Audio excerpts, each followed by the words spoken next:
Chapter 2532. This time, Zhang Hang, Dan Jingyu, and the rest brought Lu Cheng, Ge Junjian, and the rest of the special forces into Country N to provide support. Their mission was not to start a war with Country N.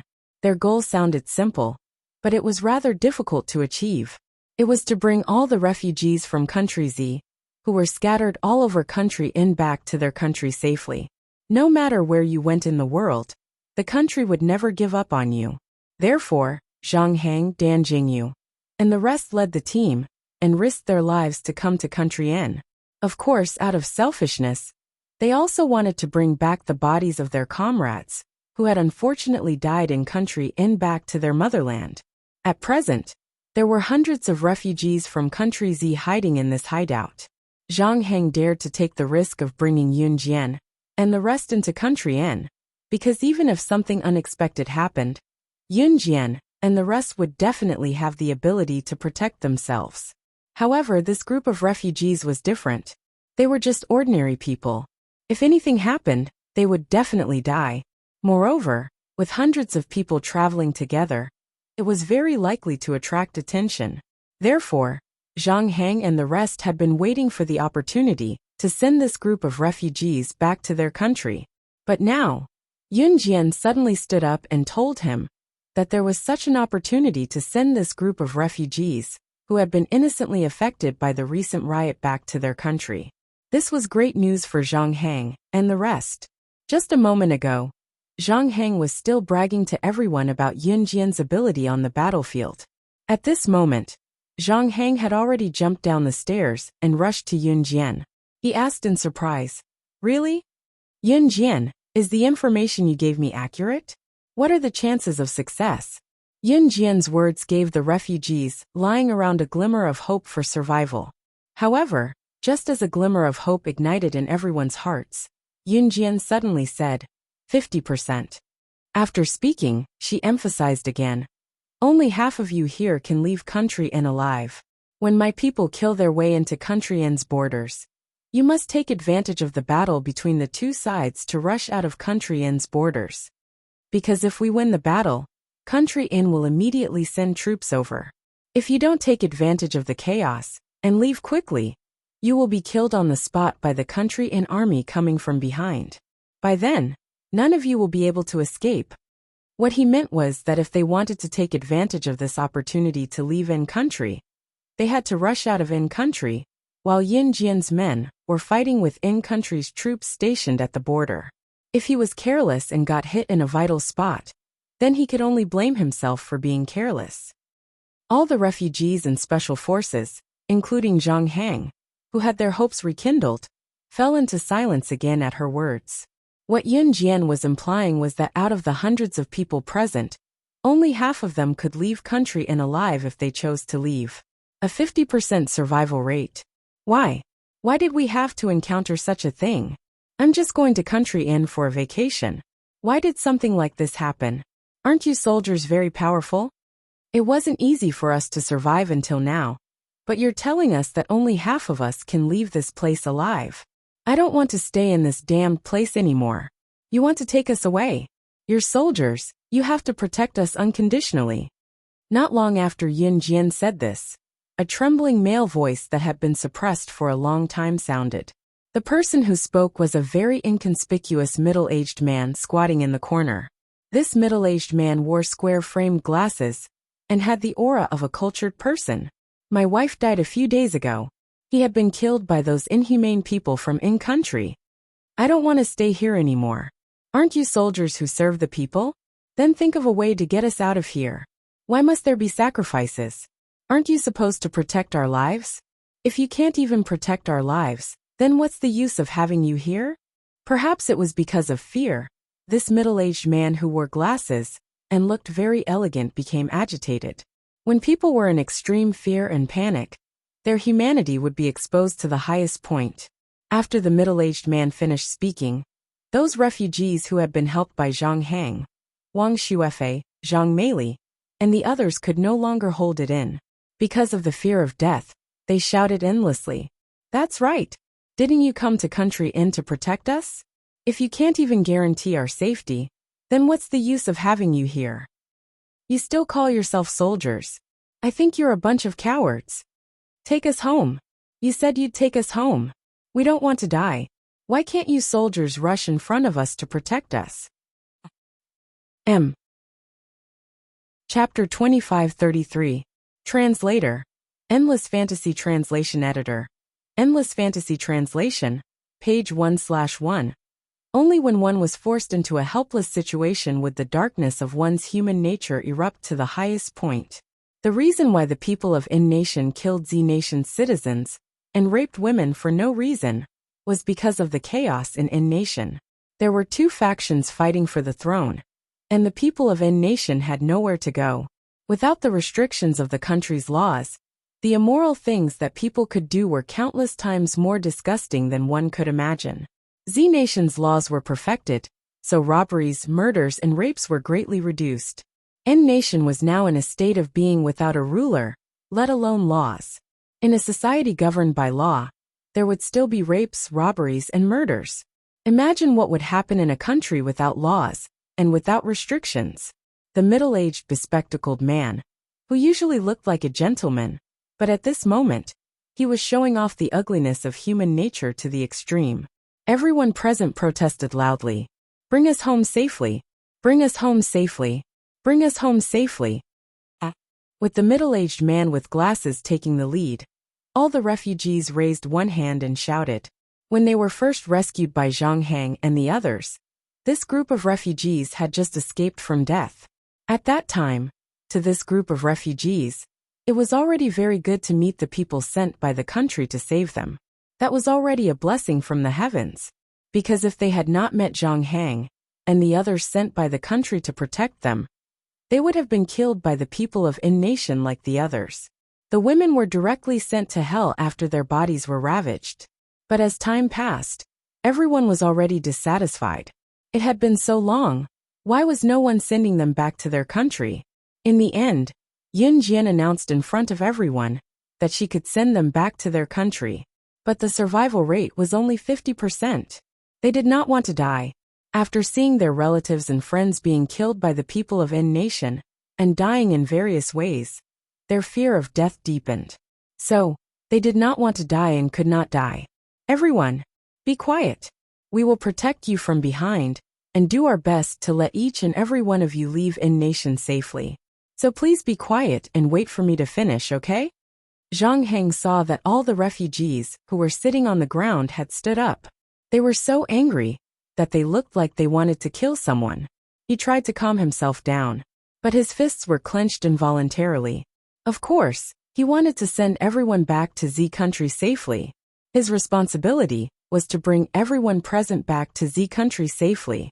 However, every day they spent here meant that they were in greater danger than before. Just like yesterday, if it were not for Yun Jian and Shinji, Zhang Hang, and the others would be the first to die, and then the refugees protected by Zhang Hang and the rest. Not a single person could have survived. Zhang Hang had wanted to communicate with the refugees calmly, translation, but the refugees refuted him even. Until we leave N Nation safely. N Nation is. You said that you will when the time is. Is when? Is the time. ISN, everyone. The middle-aged man with glasses translation is. That's right. You soldiers must bring us out safely. Otherwise, we will not listen. We will not be quiet. Zhang Heng's peaceful words attracted even more angry retorts. Just as the situation spiraled out of control, Yun Jian, who was already standing at the highest point in everyone's sight, spoke with a chilling voice. You're the one who's going to be killed. I still have 10 explosives. If you don't control your annoying mouths in 3 seconds, I will blow them up for you. Translator, Atlas Studios Editor, Atlas Studios. Chapter 2534. Translator, Endless Fantasy Translation Editor, Endless Fantasy Translation, page 1/1. Translator, Endless Fantasy Translation Editor, Endless Fantasy Translation. This cold and emotionless voice resounded through the crowd. As soon as the voice rang out, everyone's gaze shifted from Zhang Hang to the pile of junk that was 5 to 6 meters high. At some point in time, Yun Jian was already standing on the pile of junk that was 5 to 6 meters high with ease with her back to the group. This pile of junk was 5 to 6 meters high. Just looking at it gave people a feeling that it was on the verge of collapsing. If a person were to stand on top of it, there was even a possibility of falling off the tall and unstable pile of junk at any time. However, Yun Jian, who was the center of attention, stood on top of the pile of junk like a feather. She was so steady that no one could find any flaws. As soon as these frightening words left her mouth, everyone saw that she was playing with a few explosives in her hands. She was toying with the explosives fearlessly, as if she could ignite them at any moment. Everyone was so scared that they trembled violently. In less than 3 seconds, the discontented refugees all shut their mouths. Zhang Hang, Dan Jingyu Lu Cheng, the female military doctors, Wang Xuefei, Zhang Meili, and the others were all stunned by Yun Jian's intimidating aura. Just now, Zhang Hang had tried to persuade him with kind words, but it was useless. She was just a teenage girl, but she had single-handedly forced all the refugees to shut their mouths. "Captain, this little girl is really a talent. If we have the chance to return to our country, we must report this to our superiors." A Special Forces soldier standing next to Zhang Hang saw this and whispered in Zhang Hang's ear. Zhang Hang didn't reply, but he knew what was going on. This group of refugees finally quieted down completely. At this moment, Yun Jian suddenly threw the explosives in her hands onto the second floor. From the first floor, a hand suddenly reached out from the empty darkness next to the railing on the second floor. Shen Ji, who didn't live with the crowd, was already standing on the second floor. She caught the explosives that Yun Jian threw over. Seeing this, the group of refugees who had been unconvinced shut their mouths. Not a single person dared to utter a single word under such circumstances. "I'll say it right here. Whether you live or die, it has nothing to do with us. It's our responsibility to save you. But why should we defend you from the enemies again and again just to save you? If we save you, will you take care of us in our old age? If we save you, will you give your lives to us? If we save you, will you do anything for us?" Yun Jian suddenly said. When these words were said, the refugees standing on the flat ground were completely speechless. Yun Jian's lips suddenly curled into a red arc. Her indifferent and cold expression made the group of refugees panic for no reason. Just as the group of refugees fell silent, Yun Jian spoke again. This time, the group of refugees turned pale with fright. "I'm the one who gave you the 50% chance of survival this time. Since I gave you a 50% chance of survival to leave Country N, I have the right to take back this 50% chance of survival. Wait for your deaths in Country N." Translator, Atlas Studios Editor, Atlas Studios. Chapter 2535. Every word that Yun Jian said pierced into their hearts. If the bespectacled man who had started the uprising was still dissatisfied with Yun Jian's statement that they only had a 50% chance of returning to Country Z alive, then this time, Yun Jian would even take back the 50% chance of survival that she had given them. If they stayed in Country N, they would definitely die. "You bunch of inhumane people, just wait to die in Country N." At this moment, a refugee who had not spoken since the beginning, an old man who was in his 50s and close to 70 years old, suddenly spoke. As the old man spoke, he hugged his chest and huffed angrily. Just as he said this, the old man leaned against the corner of the wall and sat down. After he sat down, he used the tone of an elder to berate everyone present. "Captain Zhang can bring people to Country N to save us. Don't tell me his own situation isn't dangerous now. Don't tell me his soldiers aren't in danger now. Why did they take such a risk to come to Country N to save us? They could have just stayed in their own countries and not gotten involved in any danger. Are you their relatives or friends? Let me ask you bunch of crazy people, has your conscience been eaten by dogs? Go to hell. Now even your last chance has been ruined by yourselves. Anyway, this old man already has one foot in the coffin. Just wait for your deaths." Although this old man was old, every word he said was the truth. After he finished speaking, the group of refugees in the downtown area all shut their mouths. Most of the refugees, including the bespectacled middle-aged man, lowered their heads. Not long after, Someone said to Yun Jian, Zhang Hang, and the others, "Sorry, we were wrong. We shouldn't have done this." With one person taking the lead, everyone followed suit and apologized. However, Yun Jian did not have any reaction. She jumped down from the 5-meter-tall pile of debris and walked to the side. "Everyone listen to me. We have been hiding in Country Inn, and there are already Country Inn's troops targeting us. It's impossible for us to hide every time. And it's also impossible for us to win against Country Inn's troops every time, because we only have so few people. This is probably really the last chance. Whether you choose or not, it's up to you. But here I, Zhang, express that as soldiers, we will do our best to bring you back home." Zhang Hang waited for everyone to calm down before speaking. If it was said that Yun Jian and Zhang Hang's words had attracted the sarcasm of all the refugees, then at this moment, all the refugees were grateful. In the end, it was only when Gujunjian stepped in that Yun Jian agreed to reveal the exact time of the battle between her people and the Inn people. When Yun Jian's men fought against the army at the border of N country, they had to send someone to kill the leader of the army directly to have a chance of winning. "I'm the best at sneaking in and killing the leader of a place. After all, I used to be a spy. Let me do it," Zhang Hang said to a female Special Forces soldier beside him. However, when everyone heard the female Special Forces soldier's words and decided to let her try infiltrating the base, the female Special Forces soldier's voice suddenly rang out. Suddenly, everyone's vision blurred.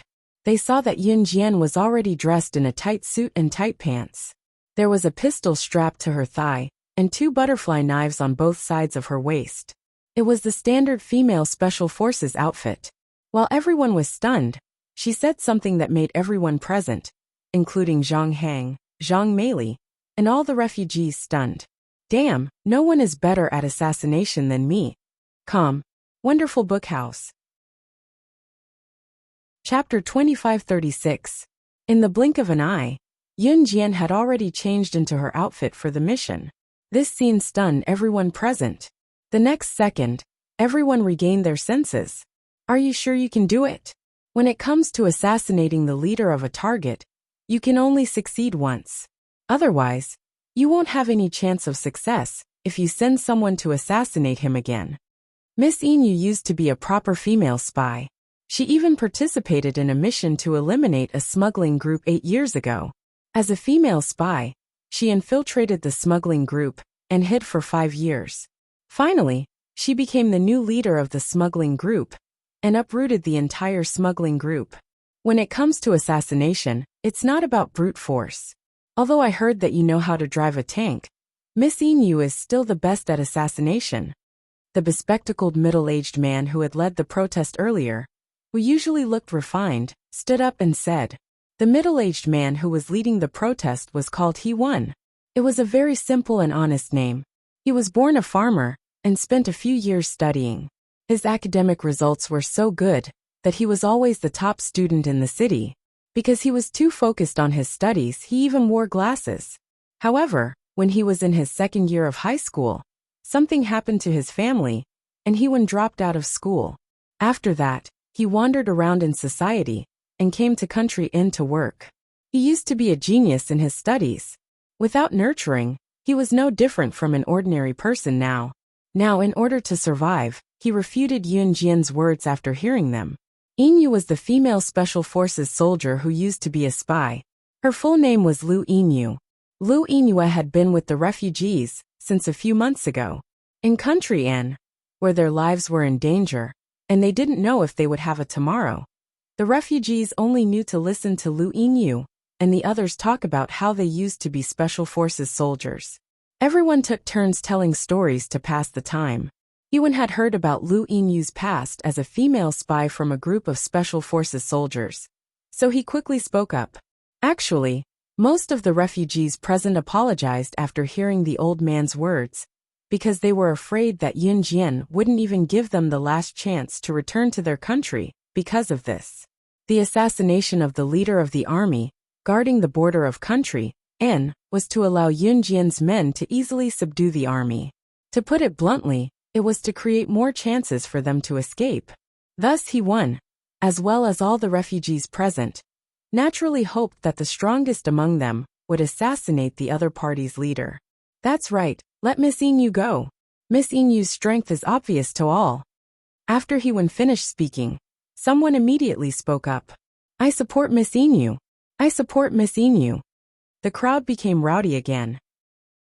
Yin Jian ignored him this time.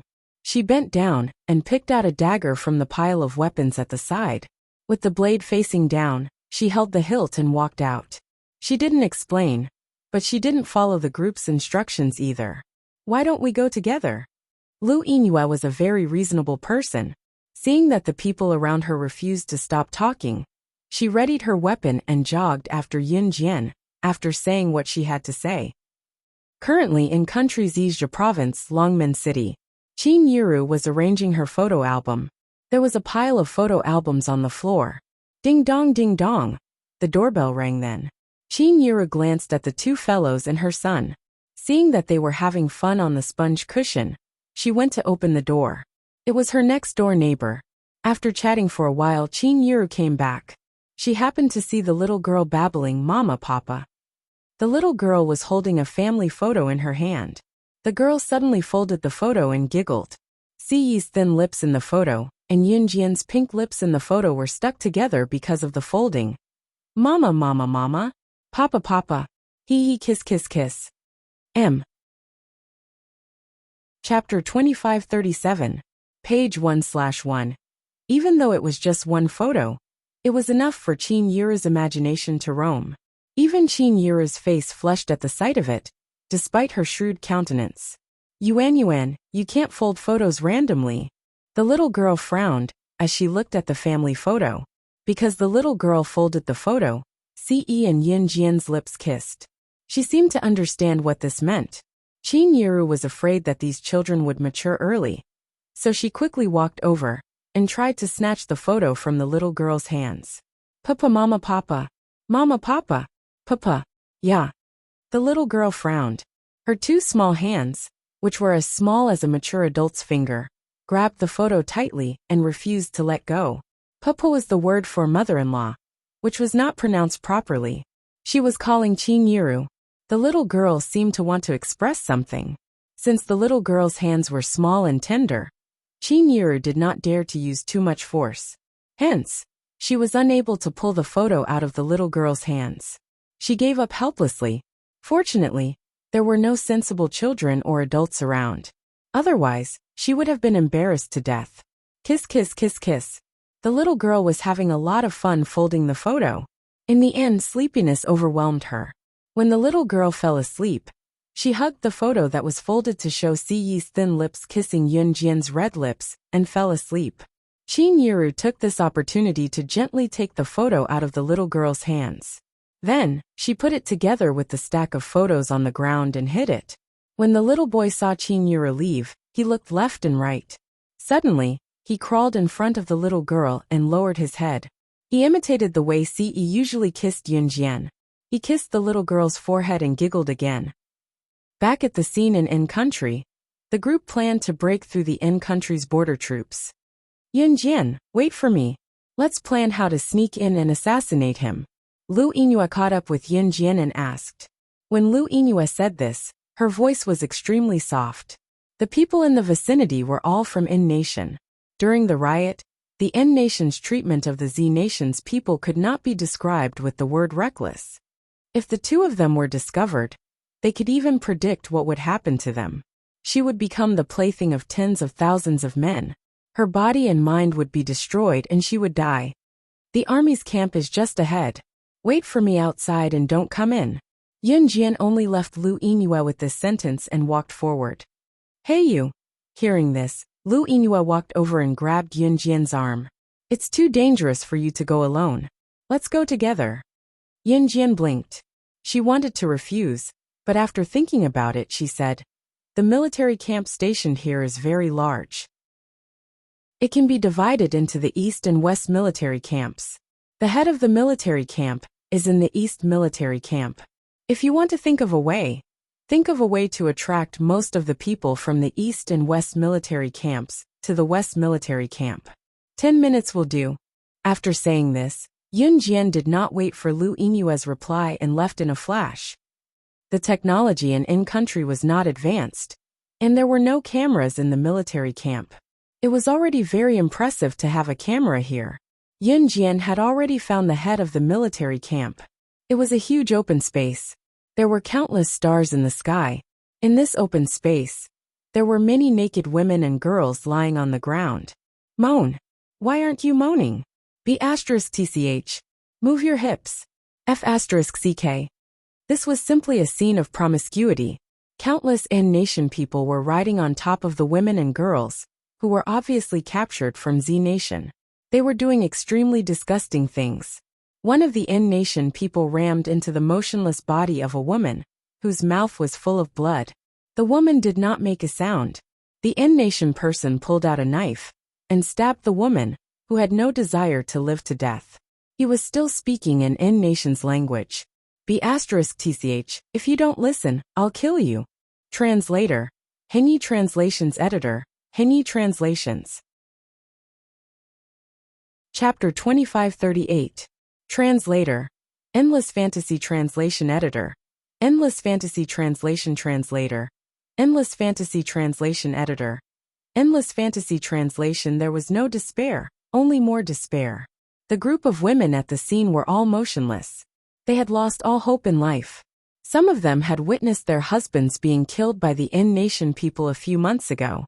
Their families were all killed. This was the result of staying in a country where the law was not perfect, and there was a sudden riot. Between men and women, the men were killed on the spot. As for the women, after experiencing physical despair, they were tortured to death by this group of people.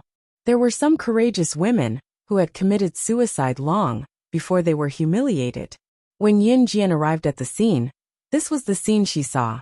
The disobedient woman who was stabbed to death by the N-Nation person groaned and died with her eyes wide open. She died with her eyes wide open. Damn bitch. F*CK. How dare you stare at me? Stare at me. I'm going to kill you. The N-Nation person did not like the dead woman. He panicked, but he stabbed the woman's eyeball with the blade and gouged it out in front of everyone. You could never imagine what kind of cruel things a citizen of a country without law could do. The dozens of women at the scene were suffering a fate worse than death. Some of them were even tied up and could not even commit suicide. Yun Jian narrowed her eyes. At this moment, she was standing at the top of the roof, looking forward. In her hands, there were two butterfly knives that gleamed with the light of the sword. Yun Jian did not think that Lu Yinyue would help. So, she held the butterfly knives and found the target. He was also riding on a woman like the N-Nation people. Just as she was about to attack. Someone is invading from the west. Requesting backup. Requesting backup. A loud voice was heard. However, a man from country in rushed in and shouted loudly. Hearing this, the N-Nation people around quickly put on their clothes and ran out. Only the leader was still riding on a woman and was in the final sprint. The rest of the women were all lying on the ground, as if they were paralyzed. They had lost all hope of survival. Roar, roar, roar. The leader was as fat as a pig. He rammed into a woman and was in the final sprint. Just as the leader was about to end this wave of ramming, he suddenly heard a cold voice behind him. Are you ready to pay for what you've done? The sudden voice stunned the leader. He turned around like a robot. He thought it was the woman lying on the ground who wanted to attack him. Just as he was about to shout for the rest of his men to protect him, he saw an unfamiliar face. Yun Jian's slender figure was wrapped in a tight black shirt and pants. The butterfly knives on both her hands were facing down with fresh blood dripping from the blades.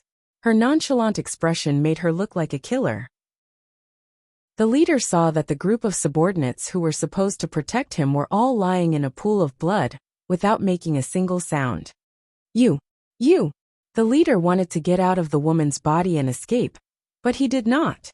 In the next second, the blade in Yun Jian's hand had already cut his throat. At the same time, a sentence that made the leader completely sink into oblivion was suddenly heard. Don't worry, you go to hell first. Soon, I will send all your men to accompany you. Top reading site, M. Chapter 2539. Her words were so calm that it was as if she hadn't said anything.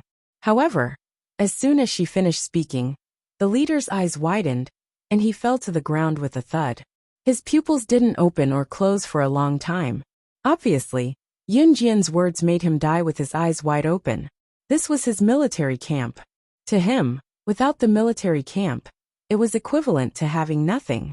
Even his achievements after death would be reduced to nothing. Mission accomplished. Yun Jian took out her handkerchief and wiped the blood on the 2 butterfly knives gently as she spoke faintly, no one knowing who she was talking to. The next second, she glanced at the scene and said to the dozens of women lying on the ground, "You have 5 minutes left. Leave from the rear. You can directly escape from N country and cross the border of N country. There will be a national team outside to rescue you." Yun Jian's words made the dozens of women lying on the ground all turn to look at her. Yun Jian's eyes were glued to her 2 butterfly knives as she added with a curl of her red lips, "That's right, I'm not sure. I've already killed everyone here. Don't worry, you won't meet any in-country people when you escape." As soon as she finished speaking, the group of women lying on the ground all got up from the ground and swarmed in the direction Yun Jian pointed. Yun Jian suddenly smiled. The next second, she took out the dagger that she picked up from the hiding place not long ago. When she turned around, the dagger in her hand flew towards the only surveillance camera in the dark before she turned around. With a poof, the surveillance camera was destroyed. Her red arc rose as she sneered, "What an eyesore." After meeting up with Lu Yingyue outside the military camp, the 2 of them returned to the hiding place. After returning to the hiding place, everyone asked about Yun Jian and Lu Yingyue. When they heard that the leader of the target military camp had been killed, the military camp was leaderless and began to fall into chaos. Everyone breathed a sigh of relief. They just had to wait for the military camp to fall into chaos tomorrow. Yun Jian's people would break through the border and take advantage of this opportunity to escape. After falling asleep in the early morning, Yun Jian opened her eyes a few hours later. It was dawn. "Big news, big news. I snuck out just now and heard about something big on the streets of N country." At this moment, a Special Forces soldier ran back with a black and white newspaper in his hand. "This is the newspaper I got from another country. It says that a woman suspected to be the #1 secret agent in China, slaying God, appeared at the military camp where Lu Yingyue and Yun Jian sneaked in yesterday. This is the woman's back view recorded by the surveillance camera. After this back view was leaked, I heard that it's exactly the same as slaying God's back view in the hands of a world-renowned photographer from a Western country who loves photography and is the only one confirmed to be the #1 on the international secret agent chart.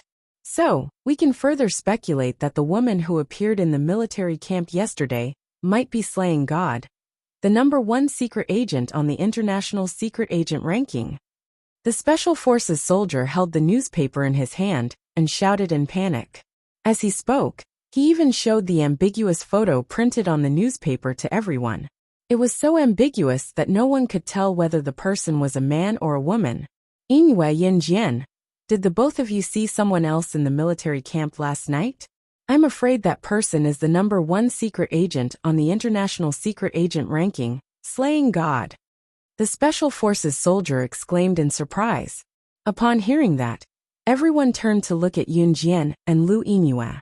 Just as everyone shifted their attention to Yun Jian and Lu Yingyue, someone suddenly looked at the back of the person in the newspaper and pointed a finger at Lu Yingyue, exclaiming in shock, "That's right. This back view. Why is it exactly the same as Yun Jian's outfit yesterday?" Chapter 2540. Translator. Endless Fantasy Translation Editor. Endless Fantasy Translation, page 1/1. As soon as the person spoke, everyone shifted their attention to Yun Jian. Not far away, Yun Jian was only wearing a casual outfit. The outfit was neither baggy nor tight, it was just the right size. Yun Jian hummed softly in response when she saw that everyone's attention was on her. She did not panic like the others had imagined, nor did she refute in haste like they had imagined her to do after hearing the question. Instead, she wiped the 2 butterfly knives in her hands gently tossed them aside, and put them back at her waist. Yun Jian, which outfit were you wearing yesterday? Someone asked Yun Jian, with a slightly agitated tone, as if he had just discovered a secret. If Yun Jian was really slaying God, the #1 secret agent on the International Secret Agent Leaderboard, she should have some reaction after being questioned, right? However, everyone saw that Yun Jian was the first to walk out of the hideout after putting the 2 butterfly knives back at her waist. Halfway through, she glanced sideways and suddenly spoke to the crowd. The outfit I wore yesterday is over there. I'll give you guys 10 minutes to gather at the entrance. I won't wait for anyone who's late. As soon as she finished speaking, Yun Jian walked out of the hideout. Everyone knew what Yun Jian meant when she said, I won't wait for anyone who's late. If they were late, they would not be part of the escape plan this time. Therefore, everyone dared not be careless.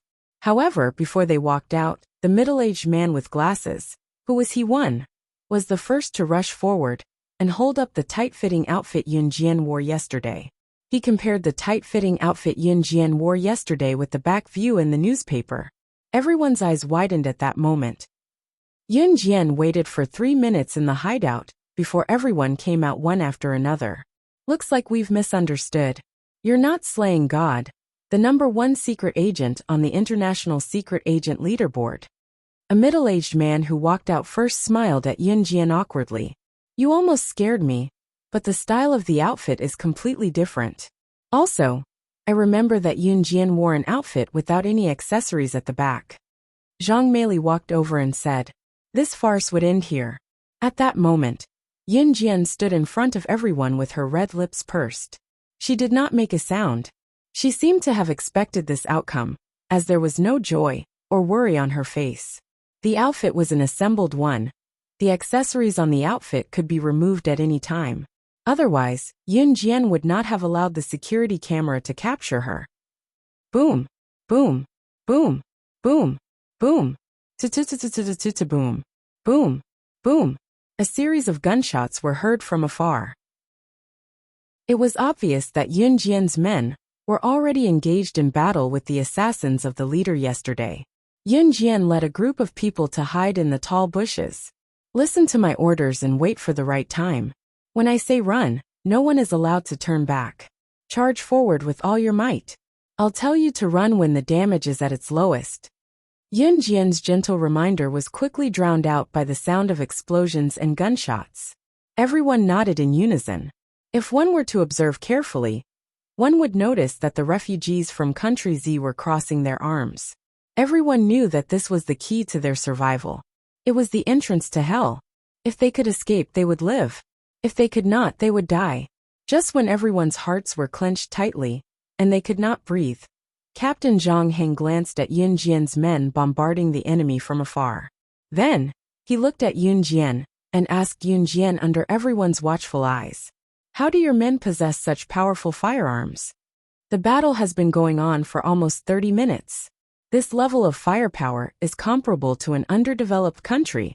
As far as I know, only the underground organizations in the world have such terrifying firepower.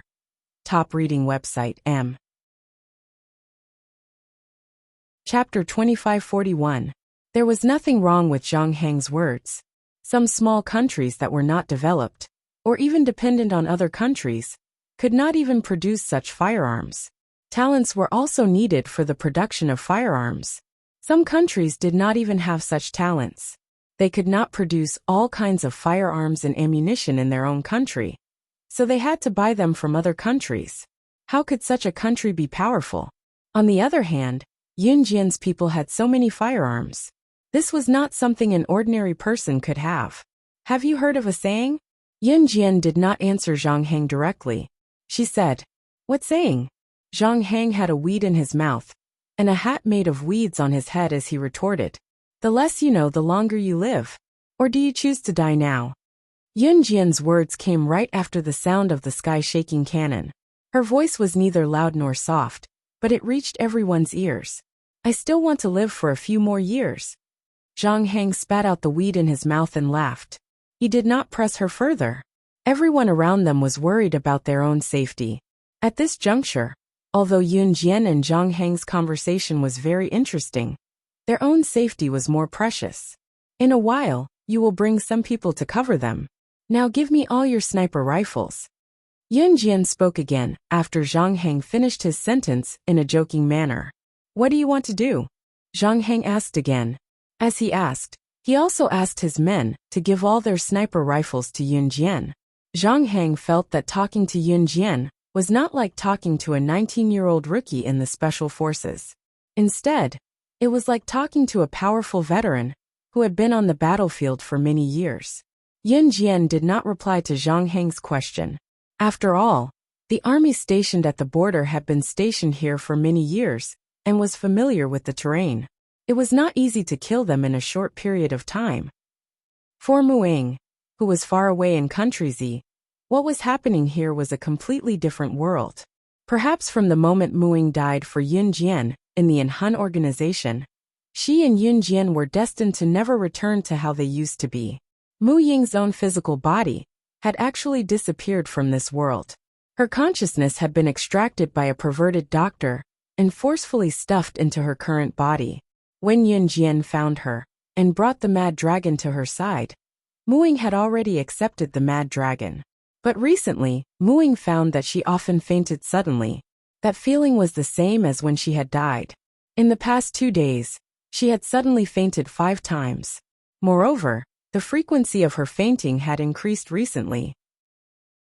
Mu Ying suddenly realized that before that perverted doctor had passed away, he had said that if it weren't for the unique potion he had invented to maintain her current state, her current physical body could push out her soul at any time.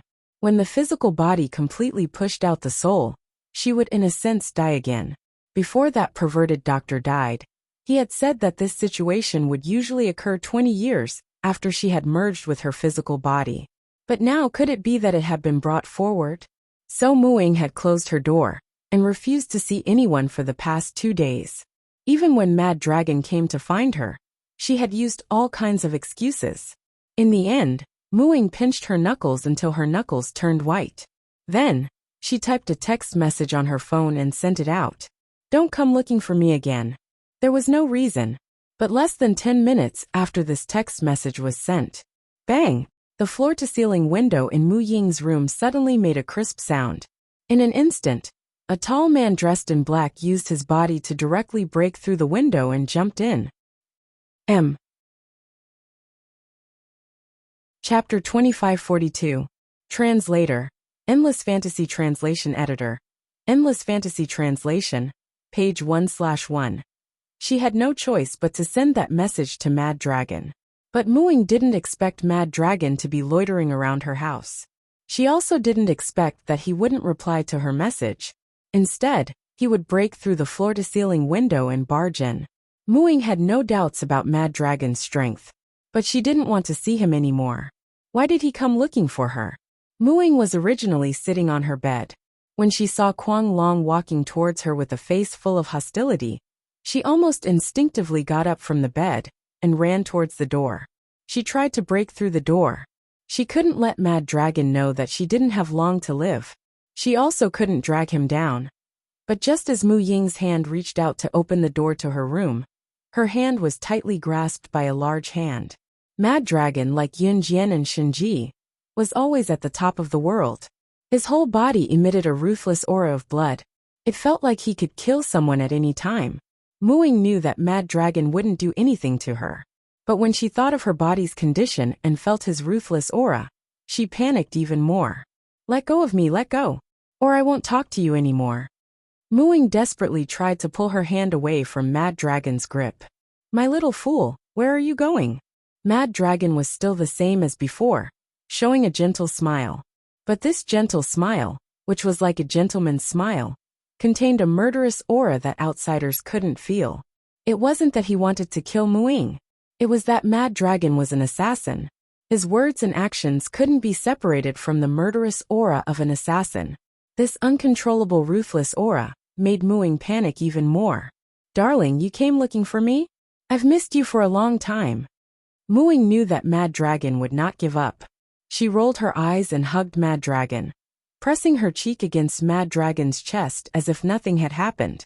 After hearing Mu Ying's words, Mad Dragon grabbed her wrist and stopped pretending. You want to get rid of me? When Mu Ying heard Mad Dragon's words, she couldn't help but take a deep breath. Her heart felt like it was being stabbed by a knife. She swallowed hard, trying to hold back the tears in her eyes. Then, Mu Ying raised her head and cast a sidelong glance at Mad Dragon with disdain. Yes, my parents have already arranged a blind date for me. Don't come looking for me in the future. You are an assassin. Although you are powerful, an assassin like you can face death at any time. If you die, won't I become a widow? So I thought about it, and decided that you shouldn't come looking for me in the future. As she spoke, Mu Ying glanced to the side. After she finished speaking, she added, I was just playing with you before. Moreover, I needed someone to protect me. Did you really take it seriously? After saying this, Mu Ying caught a glimpse of anger in Mad Dragon's eyes. And ruthlessness. Mu Ying wasn't the first to see Mad Dragon's expression, but when she saw Mad Dragon's expression, she still took a deep breath. Just as Mu Ying's eyes were rolling back and forth, Mad Dragon suddenly stared at her. The next second, his hand suddenly grabbed Mu Ying's neck and lifted Mu Ying off the ground. Then, with a bloodthirsty look, he said, I won't allow betrayal. You are my woman, and you want to betray my feelings. Then I'll have to kill you and go to hell with you. Even if I die, I want to be with you. You can only have me in your life. Translator. Hengyi Translations Editor, Hengyi Translations. Chapter 2543. Mad Dragon's words reeked of blood, and every time he opened his mouth, it was death. Mad Dragon was different from Snow Eagle, Adam, Emo Sun and Lin Wei. He was like Yun Jian and Shinji, someone who had been caught and sent to the organization for life and death training. Later on, when he became an assassin, he was instilled with the same philosophy. If you can't have it, then destroy it. Even if you destroy what's yours, you can't let anyone take it away. As for Mu Ying, Mad Dragon knew that she was very special. She was so special that he wanted to keep her in his arms and not let her leave his side. When they were dating, Mad Dragon would sneak to Mu Ying's balcony at night to watch her when it was quiet. If it wasn't for the fact that he didn't want to scare Mu Ying, Mad Dragon would have kept Mu Ying within his reach and not let anyone touch her. Today, Mad Dragon didn't go on an assassination mission. When he asked to see Mu Ying, he was rejected by Mu Ying several times, so he lingered around Mu Ying's house. When he saw the text message Mu Ying sent him, Mad Dragon was on the verge of breaking down. Therefore, he didn't even think about it. He didn't even have the patience to open the floor-to-ceiling window. He used his brute body to directly rush in from the outside. After hearing Mu Ying's words, Mad Dragon couldn't accept it. He couldn't accept that the woman he loved was with another man. If there was such a day, he would definitely kill her before it happened, and he would follow her to the afterlife. Cough, cough, cough, cough. Mu Ying's neck was choked by Mad Dragon. She coughed violently, her cheeks red. This scene reminded Mad Dragon of the ignorant little girl he had met in the Inhun organization. Mu Ying was completely different from when she was in Inhun, because Mu Ying's body was already dead. But to Mad Dragon, no matter what Mu Ying had become, he would still love her from the bottom of his heart. He still remembered that when he first joined Inhun, he was bullied by a group of boys who were considered strong among the children. At that time, Mad Dragon was covered in wounds, but he didn't utter a single word of pain. He had already given up on survival. It was a rainy day. In the cement field, he was beaten until his whole body was covered in wounds. He fell into the cement ditch and had already given up on living. Why are you lying here? You'll catch a cold. Get up. At that time, Mu Ying was still young, but she was very sensible and obedient. When she saw Mad Dragon lying in the cement ditch, she rushed out to help Mad Dragon up. At that time, Mad Dragon was beaten up because the group of children wanted to steal his food, and he refused. When Mu Ying heard that he hadn't eaten for 3 days, she ran back to give him her dinner, a little bit of millet porridge. That was the first time Mad Dragon felt the warmth of another person. From then on, Mad Dragon swore that he would grow up and become strong enough to protect her. But Mu Ying still died. From then on, Mad Dragon was completely useless and became a killing machine. He began to kill endlessly until he met Muing again. It could be said that to Mad Dragon, Muing was his spiritual support. Without her, his existence had no meaning. So when he heard that Muing was going to leave him, Mad Dragon completely lost control. Mad Dragon only let go of Muing when she was about to pass out. He blinked his sharp eyes fiercely. In the next second, he threw Muing onto the bed and pressed himself on top of her. Since you've chosen to die, I'll let you experience what it's like to be a woman before you die. Calm. Wonderful Book House. Chapter 2544. Translator. Endless Fantasy Translation Editor. Endless Fantasy Translation Translator. Endless Fantasy Translation Editor. Endless Fantasy Translation Translator. Endless Fantasy Translation Editor. Endless Fantasy Translation. Mad Dragon's bloodthirsty and sinister voice sounded as if he would turn into a vampire and bite off her neck if the person under him showed any signs of resistance. Muing was thrown onto the bed by Mad Dragon. Her hands, which were struggling slightly, stopped struggling after hearing Mad Dragon's words. She was about to die anyway. If he could get some peace of mind by taking her body, she would give it to him. At the border of N country, near the battlefield, Yunjian and a group of people were still hiding there.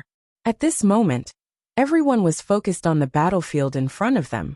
Everyone knew that this time, it would be the key that would determine their life and death. Once Yunjian gave the order, they would run away without looking back. At this moment, they were waiting for the right opportunity. Captain Zhang, are you ready? Yunjian squatted in the grass and glanced at Zhang Heng from the corner of her eye as she asked softly, My men and I are always ready. After I send them safely away from the border, I will rush back with my men.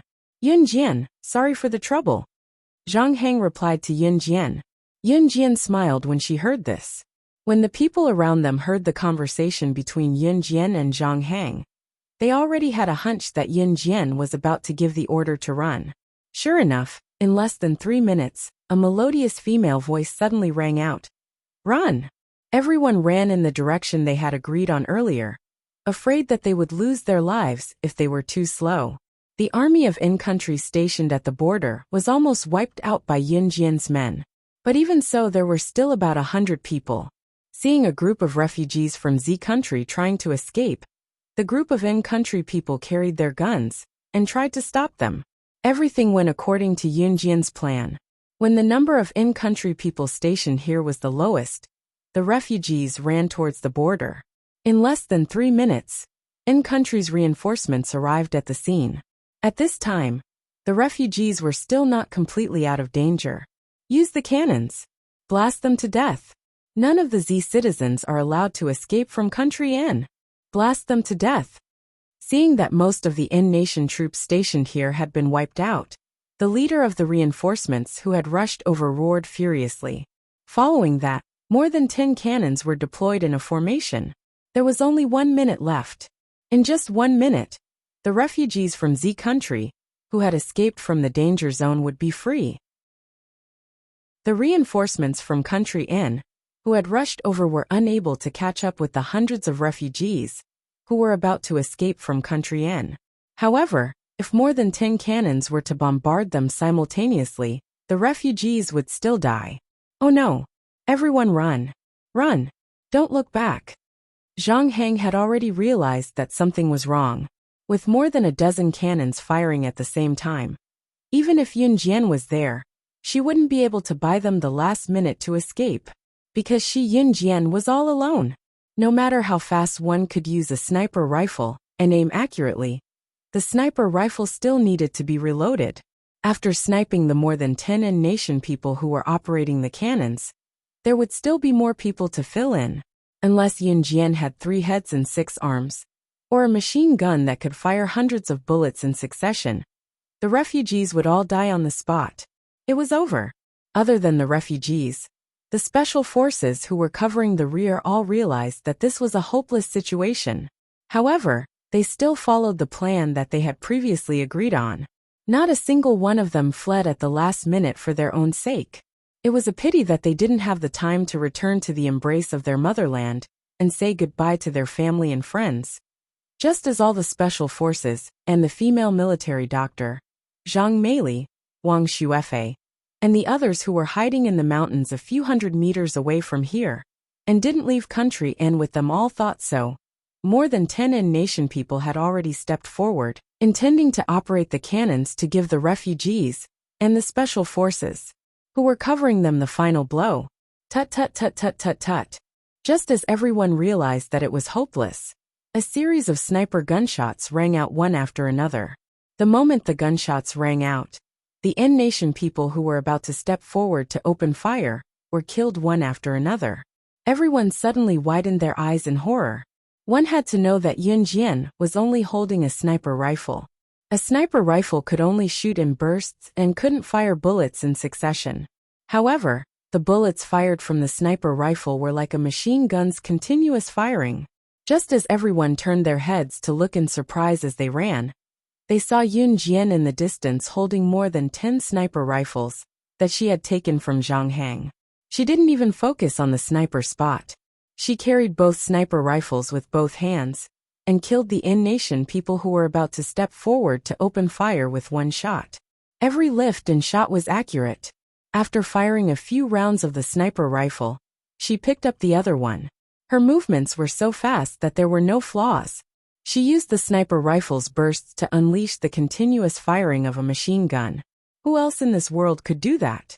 She was probably the best person in the world to use a gun. Top reading website, M. Chapter 2545. Translator, Endless Fantasy Translation Editor.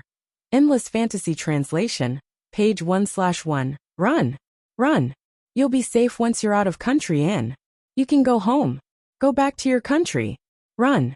Zhang Heng turned his head as he ran. His face was filled with joy when he saw this scene. In order to encourage the refugees to retreat as quickly as possible, he shouted in the smoke-filled battlefield. His voice was so loud that it almost broke his throat. However, Zhang Heng's face was filled with joy. They had safely sent the refugees out of country N's borders. These hundreds of refugees could finally go home. Walk another 100 meters, and someone will come to your aid.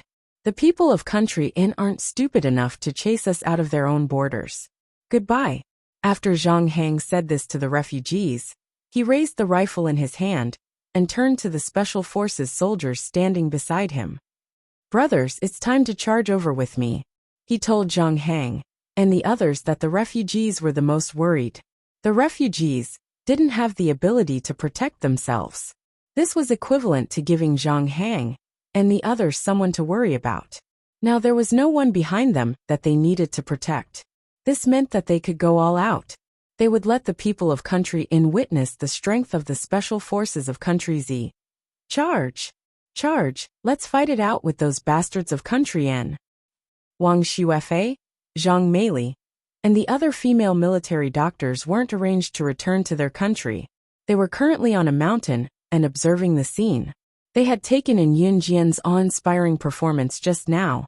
Other than being shocked, Wang Xuefei, Zhang Xueli, and the rest of the girls were also astounded. Yun Jian was actually so adept at using a sniper rifle like a machine gun. She even saved the refugees, Zhang Heng, and the others all by herself. After they recovered from their shock, Zhang Heng and the other special forces soldiers had already rushed back. The reinforcements from country N were greatly weakened and gave up the chase. After Zhang Heng met up with Zhang Meili, Wang Xuefei, and the others, Yun Jian easily carried over a dozen sniper rifles that she had borrowed from Zhang Heng. Your guns. Yun Jian threw a dozen sniper rifles on the ground and said indifferently. At this time, Zhang Meili couldn't help but ask Yun Jian. Yun Jian, didn't you say that there's a 50% chance of survival if we escape with them? This time, neither our men nor their men were sacrificed. Could it be that your previous estimate was, the survival rate is too high? They don't have any awareness of danger, so maybe they don't even have a 50% chance of survival. Yun Jian only raised her red arc and said. With that, she turned around and glanced at Zhang Heng and the others. Thank you for your guns. The quality of the guns still needs to be improved, but they're still suitable for use. If it was a normal person, after borrowing Zhang Heng's things and returning them with a word of thanks, they would definitely be grateful. But who would have thought that Yun Jian would say that the quality of Zhang Heng's guns could be improved after thanking them? What a strange and mysterious girl. Zhang Heng shook his head and was slightly stunned. Then, he remembered that Yun Jian's men hadn't entered Country Inn yet. Yun Jian, where are your men? Why haven't I seen them enter Country Inn? Zhang Heng asked hurriedly. They've already gone to the final battlefield. Yun Jian stopped in her tracks and said indifferently. After sending off this batch of refugees, there was still the last batch of refugees. The habitat of that batch of refugees was the place where Yu Shaluo had lost his life. That was where the real Country Inn troops were heavily guarding. After breaking through them and rescuing the last batch of refugees from Country Z who were still alive, this mission would be considered complete. But at the same time, breaking through there was more than 20 times more difficult than sending off this batch of refugees today. Just as Yun Jian finished speaking, Zhang Heng, Dan Jingyu, Wang Xuefei, Zhang Meili, and the others were stunned. They saw Yun Jian put on a pair of gloves that she had taken out from somewhere and turned around. Under her bangs, her slightly raised eyes were as sharp as a blade. Her lips curled up, and in front of everyone, she said something that made everyone's hearts tremble. Get ready to go to the final battlefield with me. No mission that I've set out has ever been completed in more than 5 days. This time is no exception. Translator, Atlas Studios Editor, Atlas Studios. Chapter 2546. Translator, Endless Fantasy Translation Editor. Endless Fantasy Translation. A total of 109 people, page 1/1. This sentence was arrogant. Any mission. Sometimes a mission could be an espionage mission. For example, Yun Jian and her team had disguised themselves as ordinary people to infiltrate the target's side as spies. Usually, spies would need a few years of incubation. They would also need to gain the target's trust. When the target let down their guard and treated them as someone they could trust, they would seize the opportunity to get hold of the target's weakness and wipe them out completely. Assassination was not the only type of mission in this world. For some missions, success or failure could be seen in a few days. But for some missions like AIDS, there was an incubation period. It would take years or even decades to complete a mission. Be it a few days, a few years or even decades, it was considered normal to complete a mission. But Yun Jian had never taken more than 5 days to complete it. Zhang Heng, Dan Jingyu, Zhang Meili, Wang Xuefei, and the others were dumbfounded when they heard her. By the time they recovered from their shock, Yun Jian was already far away. What are you waiting for? It was only when they heard Yun Jian's voice that they snapped back to reality and ran after her. Aha! What AF * King Comfortable Sleep. 006, where did you run off to? I couldn't find you anywhere. Shinji yawned loudly and told Yun Jian when he saw Yun Jian returning with Zhang Heng and the others. Gu Junjian did not participate in the cover earlier, as he was called by Yun Jian to investigate the location of the final battlefield. Gu Junjian had returned as well. Seeing Yun Jian, Gu Junjian hurried over and said, Xiao Jian, your men have gone ahead. We're going to. Let's go together. Yun Jian said with a nonchalant gaze as she pushed Shinji, who was still yawning, away. In the end, they came to the final battlefield. There were 10,000 Country Z refugees trapped there. More than 1,000 Special Forces soldiers, disguised as ordinary people, had been sent to rescue them. Yu Shaluo was reported to have been killed there. Now, Gu Junjian and his men were unable to contact more than 10,000 refugees from Z country who were trapped there, as well as more than 1,000 Special Forces soldiers who were sent to rescue them. The battlefield is right in front of us. It's said that the enemy has 30,000 people. This is the information we got from the last exchange with the people trapped inside. Take a look. Zhang Heng took out a draft map and handed it to Yun Jian and the others. Zhang Heng and his men didn't know how many people Yun Jian had, nor did they know how good their weapons were. There were only a few dozen of them here. It was definitely unrealistic for them to rescue more than 10,000 people and fight against more than 30,000 people from N country. Now it was time to see how many people Yun Jian had. The sketch that Zhang Heng gave him depicted the current situation with simple gestures. To put it simply, the refugees and the special forces were trapped in several rows of empty buildings. On the outside, they were surrounded by country N's 30,000 troops. Fortunately, the 30,000 people from in-country were ordinary people and not soldiers. Most of the weapons in their hands were iron rods, wooden sticks, and occasionally firearms. However, they were definitely not as good as the special forces soldiers who had undergone formal training. Therefore, the 30,000 people from in-country had surrounded the 10,000 refugees from Z-country and more than 1,000 special forces soldiers in a large circle. Yun Jian, how many people do you have?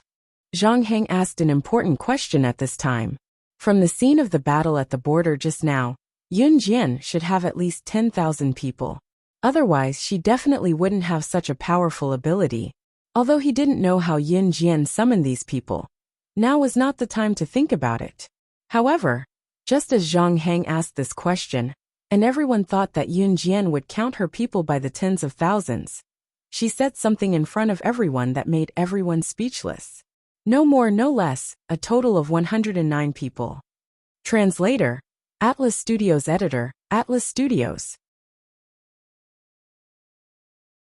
Chapter 2547. According to the battle between the two sides just now, Yun Jian's people had defeated thousands of N-nation soldiers stationed at the border with ease. She should have had tens of thousands of people to do it. But what did they hear? Really? 109 people? Yun Jian, you're not joking, are you? Dan Jingyu was stunned on the spot. He, who was usually calm and steady, was no longer calm. What kind of international joke was this? With 109 people, they easily wiped out thousands of in-nation soldiers stationed at the border. What? You're saying that on the battlefield just now, there were only 109 people who defeated in-nation's army and made them unable to fight back? Zhang Heng, who was usually calm and steady, was also stunned. What was even more shocking was, Yun Jian, are you planning to take these 109 people and a few dozen of us to fight against N-nation's 30,000 people? Zhang Heng immediately reacted and asked loudly, do we still have a way out? We don't even have 200 people combined. N-nation has 30,000 people. If each of us spit a mouthful of saliva, we'll drown. Zhang Meili also asked at this time, let's wait a few days. In 2 days, there will be reinforcements from the country coming to support us. We'll make our move then, Zhang Heng suggested. I've said before that I won't be out for more than 5 days. If you want to quit, I won't force you. Yun Jian didn't give anyone a chance to refute. She stepped forward, and her slender figure appeared in front of everyone. Just like that, she walked forward. Halfway through, she turned sideways and said to Gujunjian, Dad, what's your plan? I'll go with you, Gujunjian said without hesitation. Crazy. She's really crazy. Even if she was willful a few times before, that's fine. But now, she wants to fight against 30,000 people with only 100 people. Even if it's easy for 100 people to deal with a few thousand people at the border, this time, they have 30,000 people in their hands. She's obviously sending herself to her death. Wang Xuefei exclaimed in shock. Hearing this, everyone present was horrified. You're the ones who are going to die. Shenji couldn't help but retort when she heard Wang Xuefei's words. With that, Shenji didn't wait for Wang Xuefei's reply. She walked over to Yun Jian. 006, this is the feeling I want. I have killed countless people in my life, but I have never saved anyone. Today, for you, I will help you save people. With that, Shenji paused. Just as everyone was moved by Shenji's touching words, a voice suddenly rang out. Shenji suddenly spoke to Yun Jian again. After today, I will use my own strength to personally kill you. That way, I will be the most powerful person in the world. Ha ha ha. Hearing this, everyone was stunned. Among the 30,000 people gathered from N-nation, there were also N-nation soldiers. At this moment, a few heads were hanging on the N-nation's flag that was hoisted high in the sky. That was the head of the Z-nation. Among the 30,000 people from N-nation, there was one person who was the leader. The leader wiped his teeth and said to his subordinates, "Take those heads and let them stand over there, and kick them around like footballs. I want to see if those special forces soldiers still won't come out after being humiliated like this." At this moment, with a bang sound, a string of bullets suddenly flew by and directly pierced the head of the leader. Headshot. Com. Wonderful Book House. Chapter 2548. Translator. Endless Fantasy Translation Editor. Endless Fantasy Translation. Page 1/1 Translator. Endless Fantasy Translation Editor. Endless Fantasy Translation. Yun Jian, who had suddenly appeared in front of them and put away her sniper rifle. Their eyes widened and their faces turned pale. Just like that, the leader of the commoners that they had painstakingly chosen was killed without a sound. This little girl was definitely not a simple character. And she had also said, killing their leader was the first gift from the Kosha mercenaries. Kosha mercenaries? The internationally famous Kosha mercenaries? A middle-aged man who was standing beside the 30,000 Nigerians' leader, who was shot in the head by Yun Jian, exclaimed in shock. His legs were covered in thick black leg hair, and his stomach was so big that even his short sleeves could not cover it. This middle-aged man with thick black leg hair was the subordinate of the leader, who had been killed by Yun Jian. His name was Kalimantan.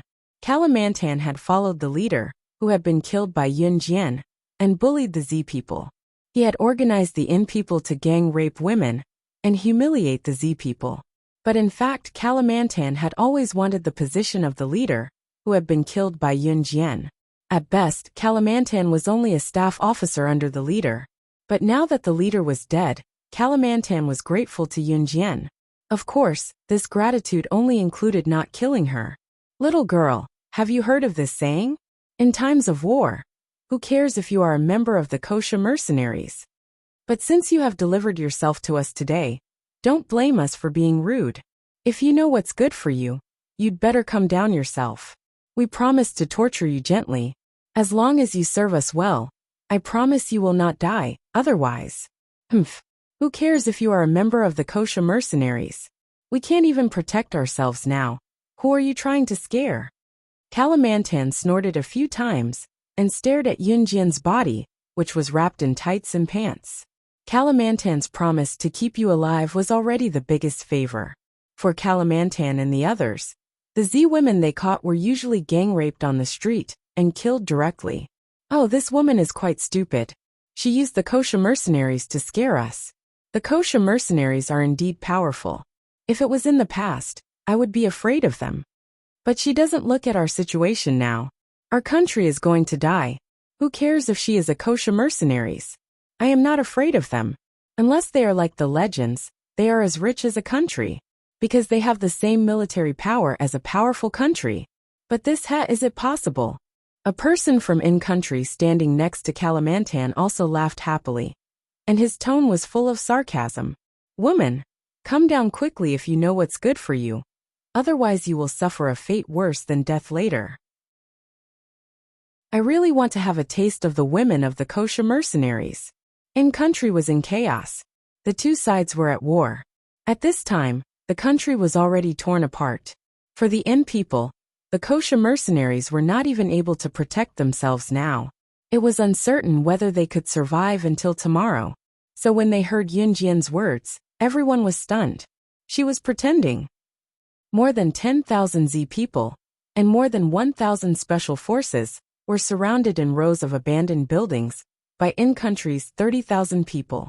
A scout who went to investigate nearby and found Yun Jian quickly came back and reported the news to the leader of the more than 1,000 special forces. What?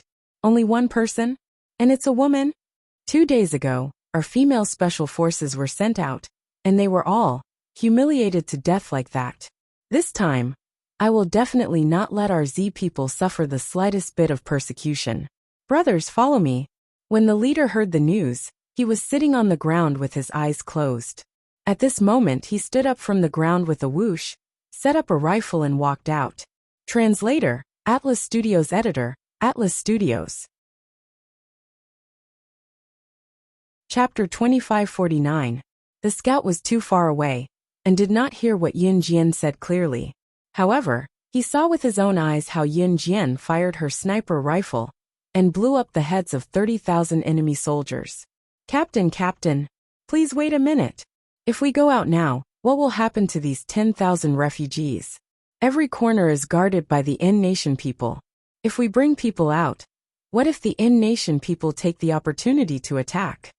Seeing that the captain was about to leave, the scout pulled him back and said with a bitter face. His words made the captain stop in his tracks. Yes, he could not joke around with the lives of these 10,000 refugees. Behind him were more than 10,000 refugees who needed to be protected. With a bang, the captain punched the wall and lowered his head in pain. Do I have to watch my fellow countrymen who came to rescue us be humiliated to death again? You saw how Comrade Lu Xiaohong died back then. Those bastards, they actually. The team leader couldn't bring himself to say the rest of the words. The special forces also knew how to feel heartache. They were people of flesh and blood. They were not emotionless machines. And Captain Lu and the rest. At this point, the captain had already grabbed his head and slowly squatted on the ground. When the others heard the captain's words, they did not say anything else. For the past few days, their people had been guarding nearby. Once the N-Nation people made a move, they would defend and prevent them from entering the temporary safe zone. However, there was no source of food. Therefore, the captain had to send people to secretly transport the food in. Comrade Lu Xiaohong, Captain Lu and the rest were caught by the N-Nation people when they were secretly transporting food. Captain Lu and the rest were beheaded on the spot. Only their heads were hung high on the N-Nation flag. As a female comrade, Lu Xiaohong was gang-raped to death by thousands of N-Nation men. It was a great humiliation. As for Yu Shaluo, he was caught and beheaded when he was secretly transporting food with Captain Lu and the rest. That was all the news that the captain had heard. Captain, we will leave some people here to defend. Team 1 will go out to rescue them. How about that? Seeing the captain's pained expression, the special forces beside him did not feel good either. At this moment, a special forces soldier suggested. Okay. The team leader grabbed the rifle and stood up. Just as the team leader was about to lead them out, one of the refugees who had heard the news, an elderly woman walked over to stop him. Captain Fan, you can't just leave us here. Captain is only saving people. He won't abandon you. The special forces soldier, who was standing beside Captain Fan just now replied. But, what if the people from N-Nation rush in again? The old woman led a group of people and refused to give way. Captain Fan, I beg you, don't go. Hearing the old woman's words, the group of refugees all knelt down in front of Captain Fan. In the face of life, what was dignity? No one ever cared. When people are in desperate straits, there are many selfish people. This is not rare. What was truly rare was a person who stood up and spoke for the sake of others in a desperate situation. Country Z, Mu Ying's house. Mad Dragon pinched Mu Ying's chin with one hand and quickly unbuckled his belt with the other. When he saw that Mu Ying was silent, his anger dissipated instantly. The next moment, he suddenly hugged Mu Ying, who was lying silently on the bed, and begged Mu Ying in the most belittling tone he had ever used in his life. Ying, my silly girl, what's wrong with you? What happened? Can you tell me?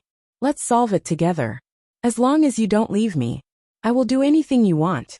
If you don't like my profession, then I will quit the assassin circle. If you don't like me, I can change. Just don't leave me. Calm. Wonderful Book House.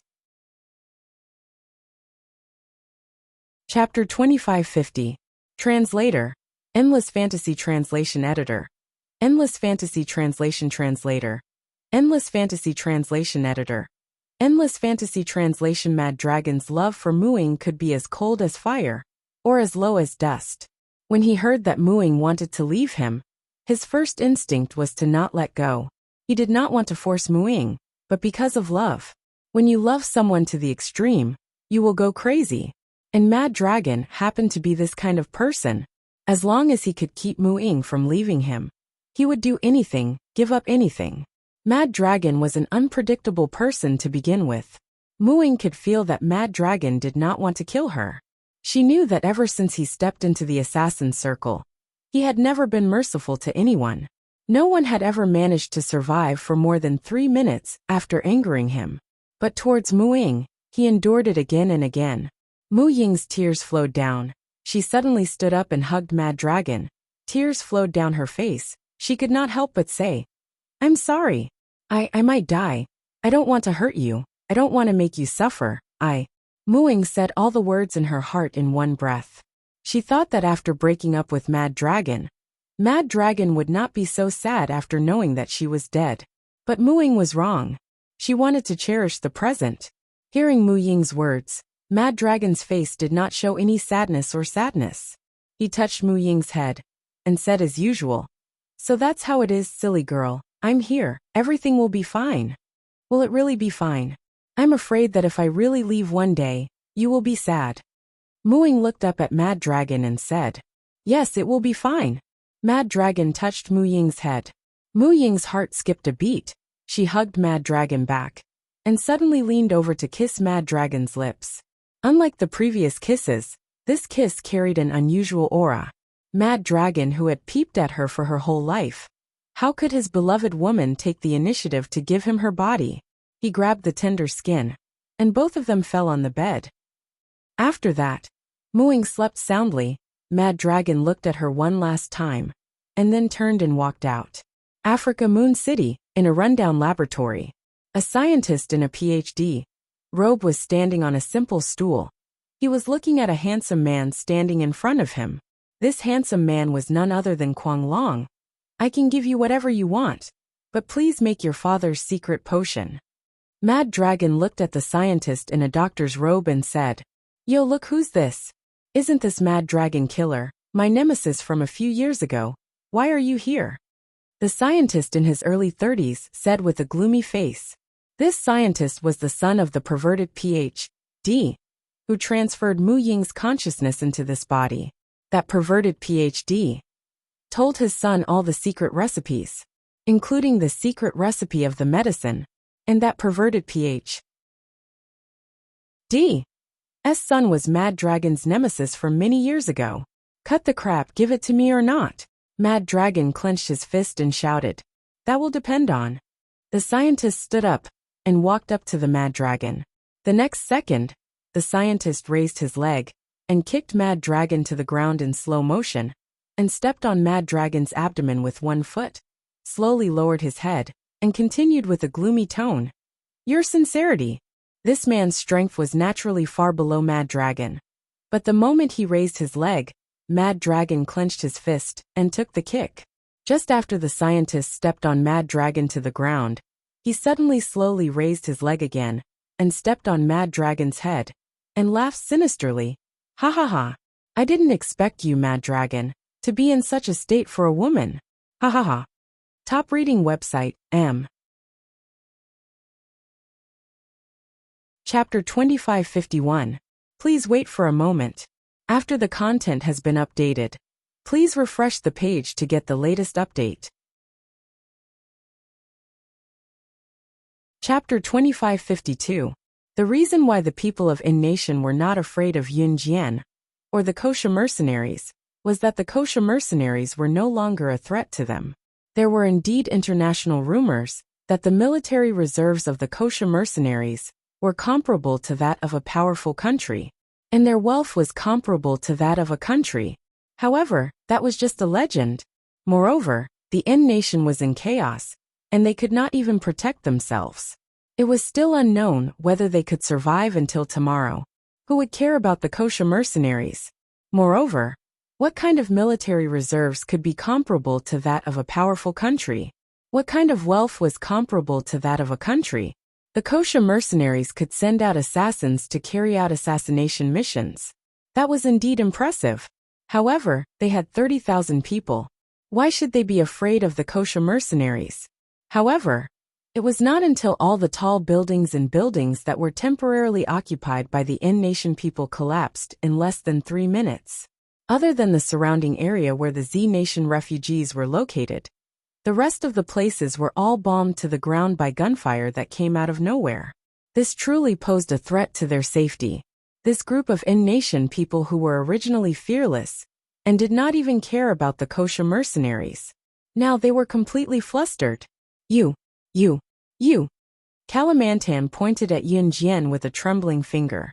His face looked as if he had eaten dog poop. Really? The kosher mercenaries really have wealth comparable to that of a country. Their military reserves are comparable to that of a powerful country. That is not just a legend.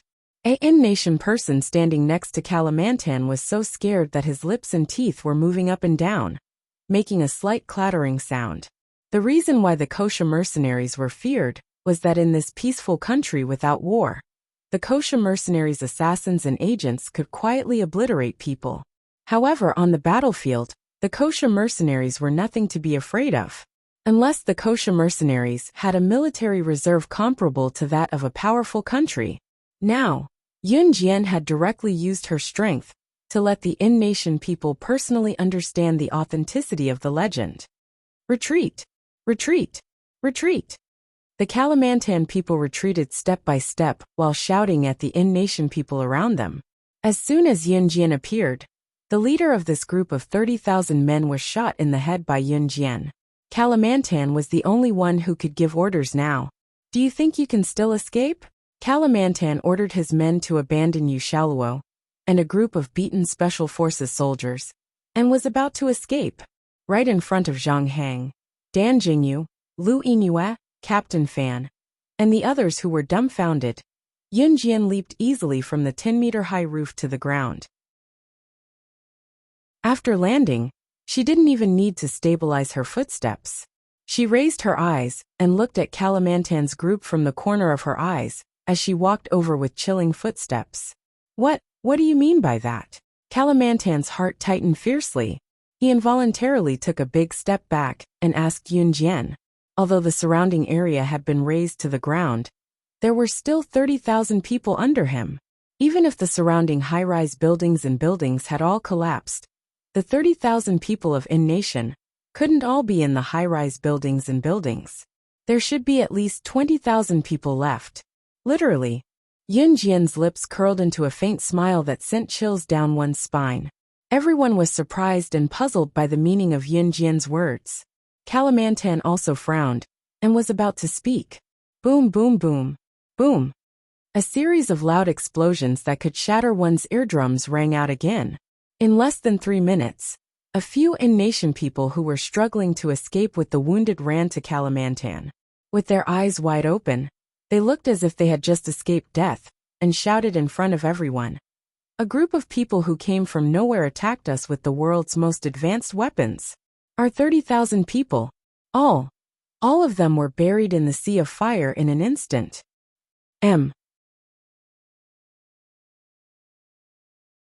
Chapter 2553. The 30,000 people who died in the fire were the ones who bullied women on the street, killed strong men from Z country, and kicked their heads around like basketballs. This group of crazy people who didn't need any sympathy or pity were the scum of society. What? 30,000 people all died in the fire in an instant. The first to react and shout was not Kalimantan, who was the leader of the 30,000 people from in-country, but Zhang Hang. Captain Fan was startled by Zhang Hang's exclamation. Zhang Hang was a Special Forces soldier who came to support. Captain Fan knew Zhang Hang. So Captain Fan instinctively thought that Zhang Hang had brought reinforcements to save them. In spite of it, Zhang Hang's next words, pointing at Yun Jian, stunned Captain Fan and the rest of them. She had only sent 109 people. But these 109 people actually wiped out 30,000 people from in-country. There were only 109 people, and no large-scale reinforcements. These 109 people wiped out 30,000 people from in-country. Captain Fan's face froze. Even the people he brought with him were dumbfounded. 100 people against 30,000 people, and a total victory. This was simply 1 against 300. Was this even something a human could do? Who the hell is she? She's so powerful. One of Captain Fan's men looked at Yun Jian and sighed. But before Captain Fan, Zhang Hang, and the others could react, a large group of people suddenly surrounded them. One of them, a woman with an alluring figure, who was dressed similarly to Yun Jian, walked over. 006. Your team is not bad. These 109 people have been trained well by you. It's effortless to command them. Why don't you name a price, and let me adopt your 109 people? The person who came was none other than Shinji. At this moment, Shinji raised her hand. Her slender hand brushed her long hair behind her ear. Like a graceful Buddha, she stood in front of everyone. Since Shinji had brought Yunjian's 109 people to the crowd, it meant that other than Kalimantan and the few remaining in-country people, the other 30,000 people had already died in the fire. Even if he didn't die, he would be trapped under a tall building.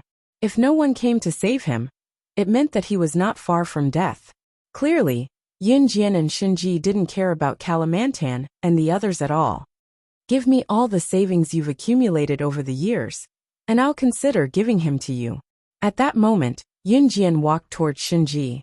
She narrowed her eyes and spoke softly. You're too greedy. I don't want it anymore. Just wash your neck and wait for me to kill you. Shinji clicked her tongue. After that, she curled her lips and turned to leave. Quick! Hurry up and organize the refugees to leave. Captain Fan was very smart. Seeing this, he turned around and hurriedly ordered his men standing behind him. Yes, Captain.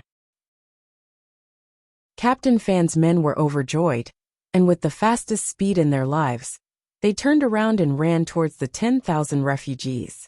Originally, in a few days, a large number of Z Country's special forces would come to the rescue. But now that Yunjian's men had solved this problem, it could be considered a great achievement. Otherwise, who knew how many innocent people, and the special forces who had come to support in-country, would have lost their lives here. Kalimantan saw Shinji turn around and leave. He moved his feet lightly, wanting to take the opportunity to retreat. But just as Shinji turned around and walked away, she suddenly raised her hand and pointed the gun she had prepared at Kalimantan and the few remaining in-country people. Bang! Bang! Bang! Gunshots rang out. By the time everyone reacted, Shinji had already killed all the in-country people. She put away her gun and looked at Yunjian. 006, I helped you solve your last problem. You owe me a favor. I'll pay with your life in the future. Come. Wonderful Book House. Chapter 2554. Translator. Endless Fantasy Translation Editor. Endless Fantasy Translation Translator. Endless Fantasy Translation Editor. Endless Fantasy Translation. Yunjian's lips curled into a smile as she replied to Shinji. That depends on whether you're alive to take it. Shinji wiped her pistol with a hand, as if she did not use it to kill Kalimantan and his men. She turned to wave at Yunjian, and left after a while. Yunjian didn't even bat an eye at the death of Kalimantan and the others. Any normal girl would have been scared by such a scene. Yunjian wasn't a normal girl, but as a special forces soldier, she wasn't shocked by Shinji's actions at all. It was as if they were used to death. Zhang Hang, Captain Fan and the others couldn't help but look at Yunjian. You? Who are you? It was Captain Fan who asked Yunjian in shock. She could even order the kosher mercenaries. Who was she? And that woman just now, what was her relationship with her? You can go now. Yunjian didn't reply to Captain Fan immediately. Instead, she spoke to the 109 kosher mercenaries. In less than a minute, all 109 of them disappeared without a trace. Yunjian took out a forged contract from her pocket, crumpled it into a ball, and threw it in front of Captain Fan. Captain Fan was no slouch, as he caught the ball of paper that Yunjian tossed over with a raise of his hand. He opened the ball of paper and read it. So you hired the kosher mercenaries. You even used the name of the kosher mercenaries. No wonder. After reading the forged contract, Captain Fan heaved a sigh of relief. But those 109 people should be the elites of the kosher mercenaries. How much did you spend to hire them? I'll reimburse you later. Captain Fan asked Yunjian. Captain Fan, Zhang Hang and the others were waiting for reinforcements to arrive in a few days, and then save the refugees in one go. This way sacrifices were inevitable. Now that Yunjian had intervened, the number of sacrifices would be greatly reduced. This was a good thing for Captain Fan, Zhang Hang, and Z Country. No need. Yunjian didn't say anything else. She pursed her red lips and left the place first. Looking at Yun Jian's receding figure, Yu Shaoluo, who was lying on the ground and almost breathed his last due to the In Nation's torture, slowly closed his heavy eyes. Yu Shaoluo's legs had been broken during the few days he had been captured by the In Nation people. The In Nation people had burned his skin to a crisp, and the flesh beneath his skin could be seen clearly. Yu Shaoluo had also been subjected to many inhumane tortures over the past few days. Seeing Yun Jian's figure, Yu Shaoluo, who had fainted, remembered the look on Yun Jian's face a few years when she said she owed a favor. He had thought that Yun Jian was just saying it for the sake of it. He didn't expect that she really. The refugees were finally rescued, and Yun Jian returned to Z country first. Gu Junjian was worried about Yu Shaoluo, so he stayed behind to look after him. The days passed quickly, and in the blink of an eye, it was the day before Yun Jian and Si Yi's engagement party. The day before the engagement party, Yun Jian went to Hubble Island. This was a gorgeous pink beach made up of pink granules. Si Yi hadn't arrived yet, but the little girl were already dressed in formal clothes. They looked very happy as they rolled around on the pink beach. From afar, Yun Jian saw Zhou Yiran running to the little girl who was rolling on the ground and handing her a flower. Translator. Atlas Studios editor. Atlas Studios. Chapter 2555. He plucked that flower during art class last week. He's been treating it like a treasure these past few days. He won't even let me, his mother, touch it. He actually gave it to your little girl. It's too hurtful. Lan Su had unknowingly walked to Yun Jian's side. She shook her head and looked at Zhou Yiran in the distance with a heartbroken expression. Although Zhou Yiran was only 4 years old, he had already gone to kindergarten early. He was very smart and understood at once. That flower looked like a real flower. When Yun Jian looked at the flower that Zhou Yiran handed to the little girl from a distance, she thought it was a real flower at first glance. After all, they were surrounded by the sea. There were many coconut trees by the sea, and there were no flowers around to pluck. Don't be sad. Yun Jian sat on a rocking chair on the beach, pursing her red lips and smiling. Lan Su thought that Yun Jian was going to say a few words of comfort. But Yun Jian's next sentence almost made Lan Su go crazy. You'll be even sadder in the future. In the distance, the little girl and the little guy were crawling on the pink beach. The little girl and the little guy were very sensible. Both of them knew that they couldn't run too far, let alone get close to the beach. At this moment, Zhou Yiran suddenly walked over and handed the little girl a flower. When the little guy saw it, he fiercely yelled at Zhou Yiran and reached out to snatch the flower. Taking advantage of his height and age, Zhou Yiran reached out and pushed the little fellow to the side. Then he squatted down and took the little girl's hand. He gently placed the flower he had made into the little girl's hand. It's for you. Zhou Yiran opened his mouth clearly. Yaya. The little girl widened her eyes. Those eyes that seemed to be able to speak seemed to ask Zhou Yiran, is this really for me? Even if the little girl couldn't speak now. When Zhou Yiran saw this, as if he could talk to the little girl, he nodded and said, it's for you. Since you took my flower, you can only be my bride in the future. The little girl suddenly giggled. She didn't know what a bride was either. She grabbed the flower and played with it happily. She didn't know that someone had already reserved her life with a flower. Yaya. Chi. The little fellow was piled up by Zhou Yiran. Like a dead tortoise, he lay on the beach with his belly facing up. He didn't get up for a long time.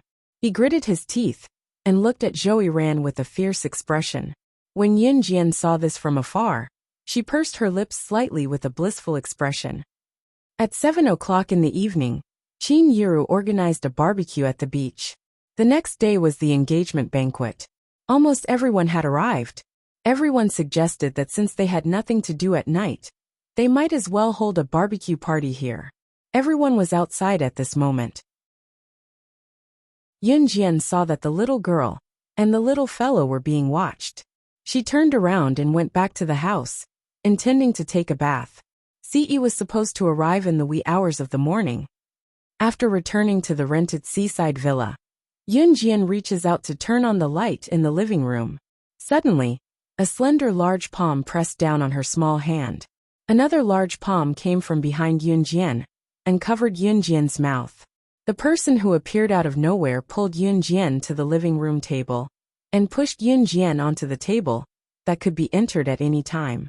The person covered Yunjian's mouth and pressed down on Yunjian with a force that even Yunjian could not resist, before leaning into her ear. The moment the familiar voice rang, Yunjian felt her legs in a miniskirt being pressed down by the familiar figure in the dark villa living room and slowly parted. Xiaojian. M. Chapter 2556. Translator. Endless Fantasy Translation Editor. Endless Fantasy Translation. Page 1/1 Translator. Endless Fantasy Translation Editor. Endless Fantasy Translation CE suddenly appeared and pinned Yunjian on the big table in the middle of the living room of the seaside villa. A child's voice came from outside the house, which sounded like the sound of a drum in Yunjian's ears. Mama Papa, brother Mama Papa, ayaya. The childish voice of a child rang out. After all, she was the one who gave birth to the child. Needless to say, Yunjian could tell that the childish voice with poor pronunciation came from the little girl's mouth. You said that your parents are in the house? Doesn't your father only arrive here in the wee hours of the morning? Following the little girl's babbling voice, a voice that was just as immature, but with an adult's accent, rang out. It was Zhouyiran who left the crowd with the little girl and ran out. Ayaya. Mama Papa. Brother Mama Papa. The little girl was easily carried by Zhouyiran and held by Zhouyiran's little fingers. Her other hand, which was so small that it was only half the size of Zhouyiran's, pointed at the door and pouted, as if she was certain that her parents were inside. All right, I'll take you to see them. Seeing that the little girl was still holding the flowers he gave her, Zhouyiran was helpless. He carried the little girl's small body and opened the door of the villa with his other hand. Zhouyiran had just opened the door of the villa with the little girl in his arms when he saw the center of the big living room of the seaside villa. The moment he opened the door and turned on the light switch, the two children saw the tablecloth on the long dining table in the middle of the living room was in a mess, as if it had just been robbed. There was a floor-to-ceiling window in the distance, from which one could see the boundless sea, but someone had used a remote control to draw the curtains. Mama! Mama! Papa! Papa! Ha ha ha! The little girl suddenly clapped her hands. Zhouyiran himself was still young. He was only 4 years old. When the little girl clapped her hands, her body swayed. He almost couldn't hold the little girl steady, but in the end, he still comforted the little girl. There seems to be someone behind the curtains. Let's go over and take a look. Zhouyiran comforted the little girl and carried her over. It had to be said that Zhouyiran's perception was very sensitive. He carried the little girl and walked step by step towards the curtains in front of the floor-to-ceiling windows. Walking to the curtains of the floor-to-ceiling windows, he reached out with his free hand and pulled the curtains open. At this moment, 2 shadows flashed past the floor-to-ceiling window in front of them. Creak, creak. Outside the window, 2 coconut trees were swaying in the wind. The 2 shadows that resembled humans turned out to be an illusion caused by the collision of the trunks of 2 coconut trees. Zhouyiran put down the curtains and carried the little girl out. The barbecue should be done. Let's go out and eat. Your parents shouldn't be at home. Ah, Papa Mama Yaya. Yaya. The little girl was unconvinced and called out again. The 4-year-old Zhouyiran reached out and rubbed the little girl's head. His face was clearly young, but it was slightly serious and steady as he said, "Wifey be good." Yeah. It was as mysterious as a mystery. When the little girl heard Zhouyiran's words, she was originally noisy, but now, she really stopped making a fuss. Not long after, Zhouyiran brought the little girl and left this place. Not long after Zhouyiran left, Ce, who was hugging Yunjian and hiding outside the floor-to-ceiling window, lowered her eyes and looked gloomy. Yunjian pursed her red lips and chuckled softly. On the beach, Adam, who had picked up a mutton skewer and was about to eat, suddenly received a text message from Ce. There was only one simple and crude sentence in the text message. After attending the engagement party, immediately take your son and scram to the Amazon. You're not allowed to come back before the new year. Top reading website, M. Chapter 2557. When Adam saw this message, he spat out the mutton skewer in his mouth onto the ground. He wiped his mouth and eyes, and looked at the message from the young master. 3 seconds later, Adam cried out innocently, "What's wrong with me now? Joyran, come out, you stinking brat. Look at what you've done this time." "He just carried Yuan out to play," Lansu suddenly said as she took a bite of the barbecued sausage and crossed her slender legs.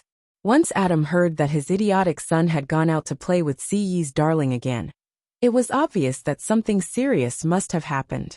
Adam slapped his hand on his head, looking helpless for the first time. "Dang dang, your son is just like you, peeing on Tiger's head every day." Shuang suddenly hooked his arm around Adam's shoulder and affectionately called him by his new nickname.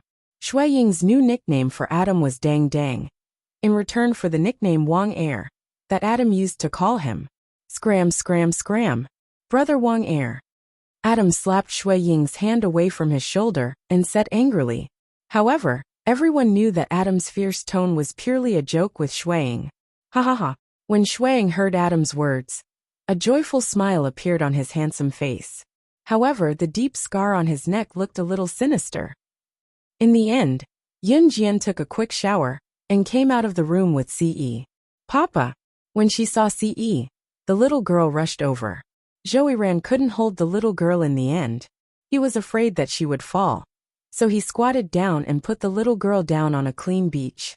As soon as the little girl landed, she crawled over to Ce like a little loach. Normal children usually started learning to walk at the age of 1. The little girl were only 6 months old, so Ce didn't let them learn to walk early for fear that they would fall. However, the little girl could already stand up by holding onto the stairs and railings. The little girl could also stand up by holding onto objects if someone helped her. However, she still crawled normally. Furthermore, the speed at which it crawled was extremely fast. Ce bent down and picked up the little girl before Yun Jian could. "Mama." The little girl looked up at Yun Jian and Ce's arms. When Yun Jian heard this, she pursed her red lips and walked over. The little girl held Yun Jian's hand and bent down to hold Ce's hand, and then placed Yun Jian's hand in Ce's large hand. Hee hee, hee hee hee. When the little girl saw this scene, she happily clapped her hands and shouted. Of course, the little girl couldn't hold Yun Jian's and Ce's hands by herself. Of course, Yun Jian and Ce doted on the little girl and would naturally do as the little girl asked. This little girl has turned into a spirit. Haha. Speaking of which, young master, please forgive me. Sending me to the Amazon or something like that. Or, Adam walked over and laughed out loud. However, just as Adam said this, he was frightened by Ce's sidelong glance. Cough. Rascal, come with me. Young master, I'll definitely teach this rascal a lesson when we get back. Adam walked over and grabbed Joyran. Then he left as if he was escaping. Only then did Ce's deep brows slightly relax. As soon as he turned around, the little girl used her completely powerless hand to hold onto Ce's head. Then, she used her other hand to hold onto Yun Jian's head. She even shouted happily, "Papa! Mama! Kiss kiss! Kiss kiss!"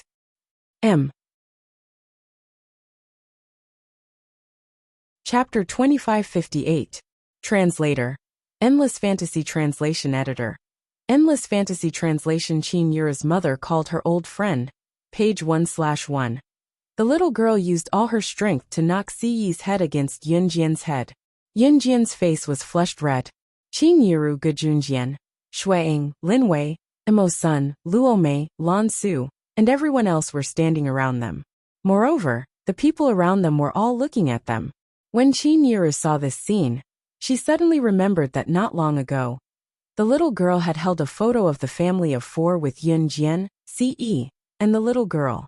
In the photo, Yun Jian and Ce were folded so that they were kissing. She was really a mischievous child. She knew everything. Who was the one who taught him that? Seeing this scene, even Qin Yuru was a little shy. Qin Yuru hurried over, clapped her hands, and coaxed the little girl in a coaxing voice. Yuan, come. Granny will carry you. Your brothers have all gone to the beach to ride the waves. Granny will take you to play with them. Come. No. Kiss, kiss. Kiss, kiss. Sob, sob, sob. Papa, mama, kiss, kiss. I want a kiss. The little girl spoke in a voice that was not very accurate, as if she understood Qin Yuru's words. She shook her head violently, as if she was going to cry if she did not listen to her. The little girl's request was really too embarrassing.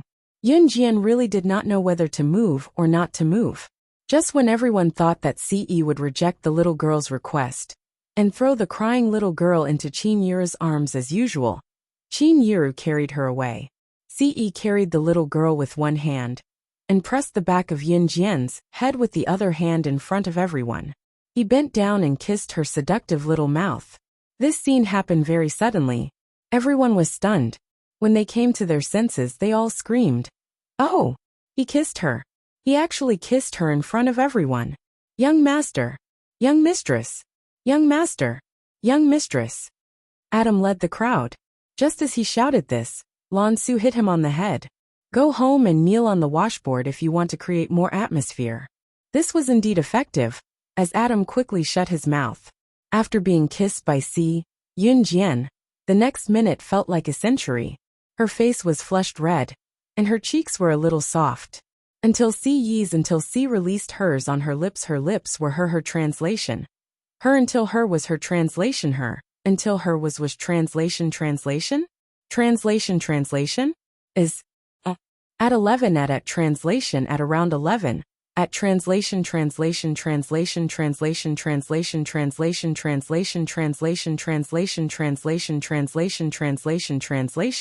add-on S translation and buses at. It was Mo Buffon and the others from the Martial Arts Society, Xinjiang Town's Lu Fian, Chen Sini, Zhang Xiaofeng Lingyichen, the remaining 6 members of Team Monarch, T-Rex Squad, Most Awesome Squad, and Captain Lu Chung were all here. As for the Kosha mercenaries, they were not here yet. The Kosha mercenaries had the ability to find their way here. Those who were close to Yunjian usually took the bus that Yunjian invited and were brought here directly. Muing isn't here? Yunjian asked Team Monarch's Chu Ning after scanning the area and not seeing Muing. Back in high school, Muing met her in Min City Military Academy, so Team Monarch's Chu Ning also knew Muing. "I went to look for her. She said she'll come tomorrow morning," said Chu Ning. Hearing this, Yunjian did not have any other suspicions. The group followed Yunjian into the luxurious holiday villa that could accommodate a few hundred people. Among those who came were Xinjiang Town's Qin Yuru's relatives. As Qin Yuru's mother, Zhang Meihua naturally came second. Just as they got out of the car, Zhang Meihua pulled Qin Yuru aside and told Qin Yuru, "Yuru, Mom called some old friends over today. You have to cooperate and not embarrass Mom in front of everyone."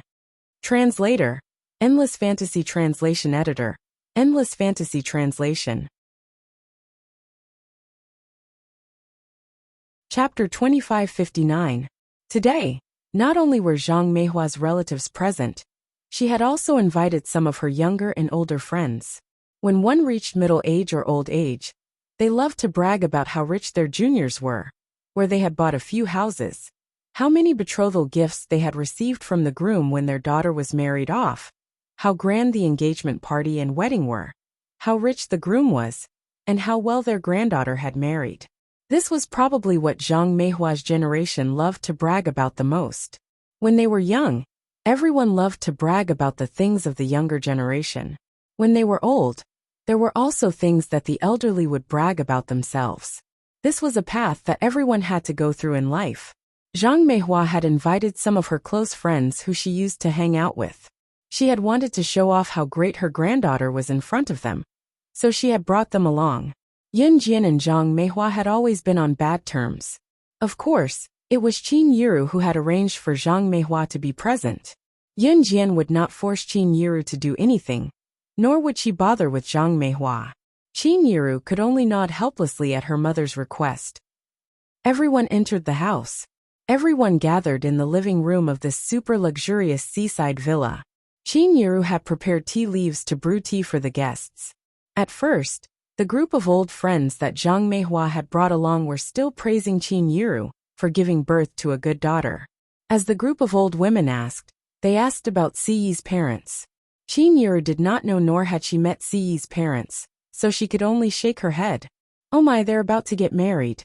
Yiru, haven't you seen how the other party's parents look like?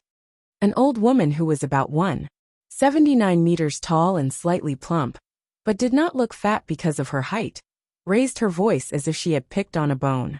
Zhang Meihua's family background. This group of old women had all heard Zhang Meihua's exaggerated boasting. Naturally, they were extremely envious. However, the other party was rich. Other than congratulating them verbally, the group of old women were secretly upset and wanted to pick on them when they spoke. Qin Yiru shook her head when she heard the old woman's words. No. What about the betrothal gifts? They're already engaged. When they get married, how much will the betrothal gifts be? The old woman who was 1.79 meters tall asked again, after hearing Qin Yiru's words. After that, the old woman paused. Without waiting for Qin Yiru's reply, she continued. Yiru, your daughter is the director of new cruise. She's filthy rich. Without a betrothal gift worth tens of millions, I'd like to see who can marry your daughter.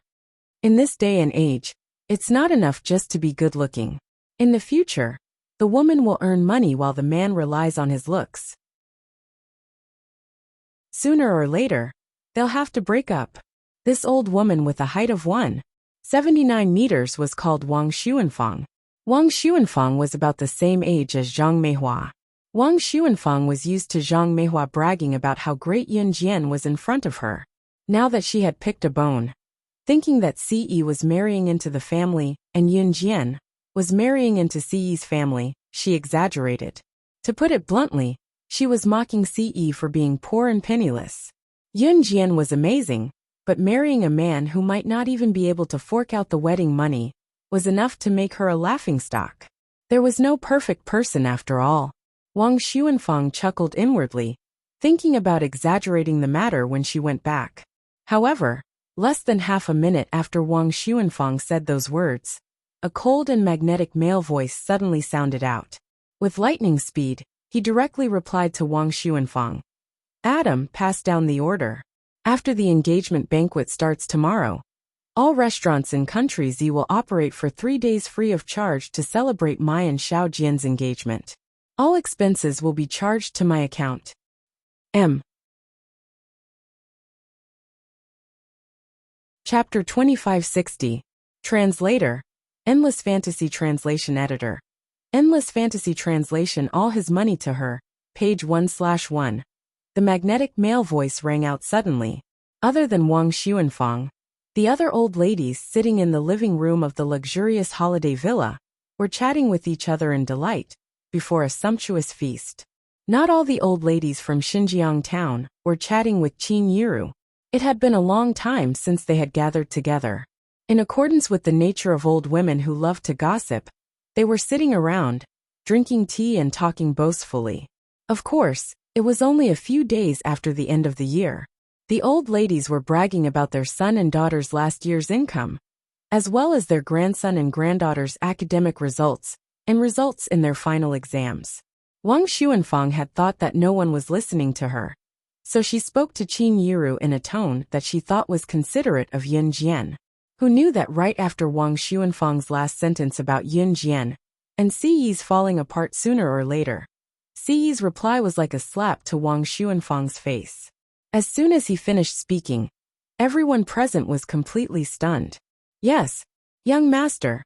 It was only when Adam put away his frivolous smile and nodded at Siyi as he walked out of the luxurious holiday villa to arrange the matter that everyone snapped back to reality. Oh, all the restaurants in the country will be open for free for 3 days. How much will this cost? Wang Xuanfang was stupefied. Her rosy cheeks were now glowing white as she listened to Siyi's words. Wang Xuanfang didn't know how to react for a while. Sitting next to Zhang Meihua was a short old woman with yellowish skin and obvious wrinkles on her face that had been crushed by the passage of time. She was a little tanned. She was a shrewd and frightened old woman. All the restaurants in the country will be open for free for 3 days. Let's not talk about the whole country. Even in Longmen City, it'll cost at least tens of millions to open for free for 3 days. In Ja province, it'll cost at least hundreds of millions. It might even cost billions. If it's the whole country, then. The short old lady's name was Rong Jiaoxian. She was almost 60 years old, and was considered ugly among the group of old ladies. Rong Jiaoxian was a primary school teacher when she was young. She had a pension after retirement, so she was considered more authoritative among the group of old ladies, and had led a decent life. She was considered a cultured person at best, but teachers who were usually fierce to their students when they were young were full of wrinkles when they were old. Rong Jiaoxian was one such example. What? Billions? When Wang Xuanfang heard the number of billions, she had already stood up with a swoosh. Her eyeballs were about to pop out of their sockets, and her face was green and purple. Is this Ja province? Rong Jiaoxian said. Is Ja province? The 2004 population in 2004 was? Even was is translation is translation translation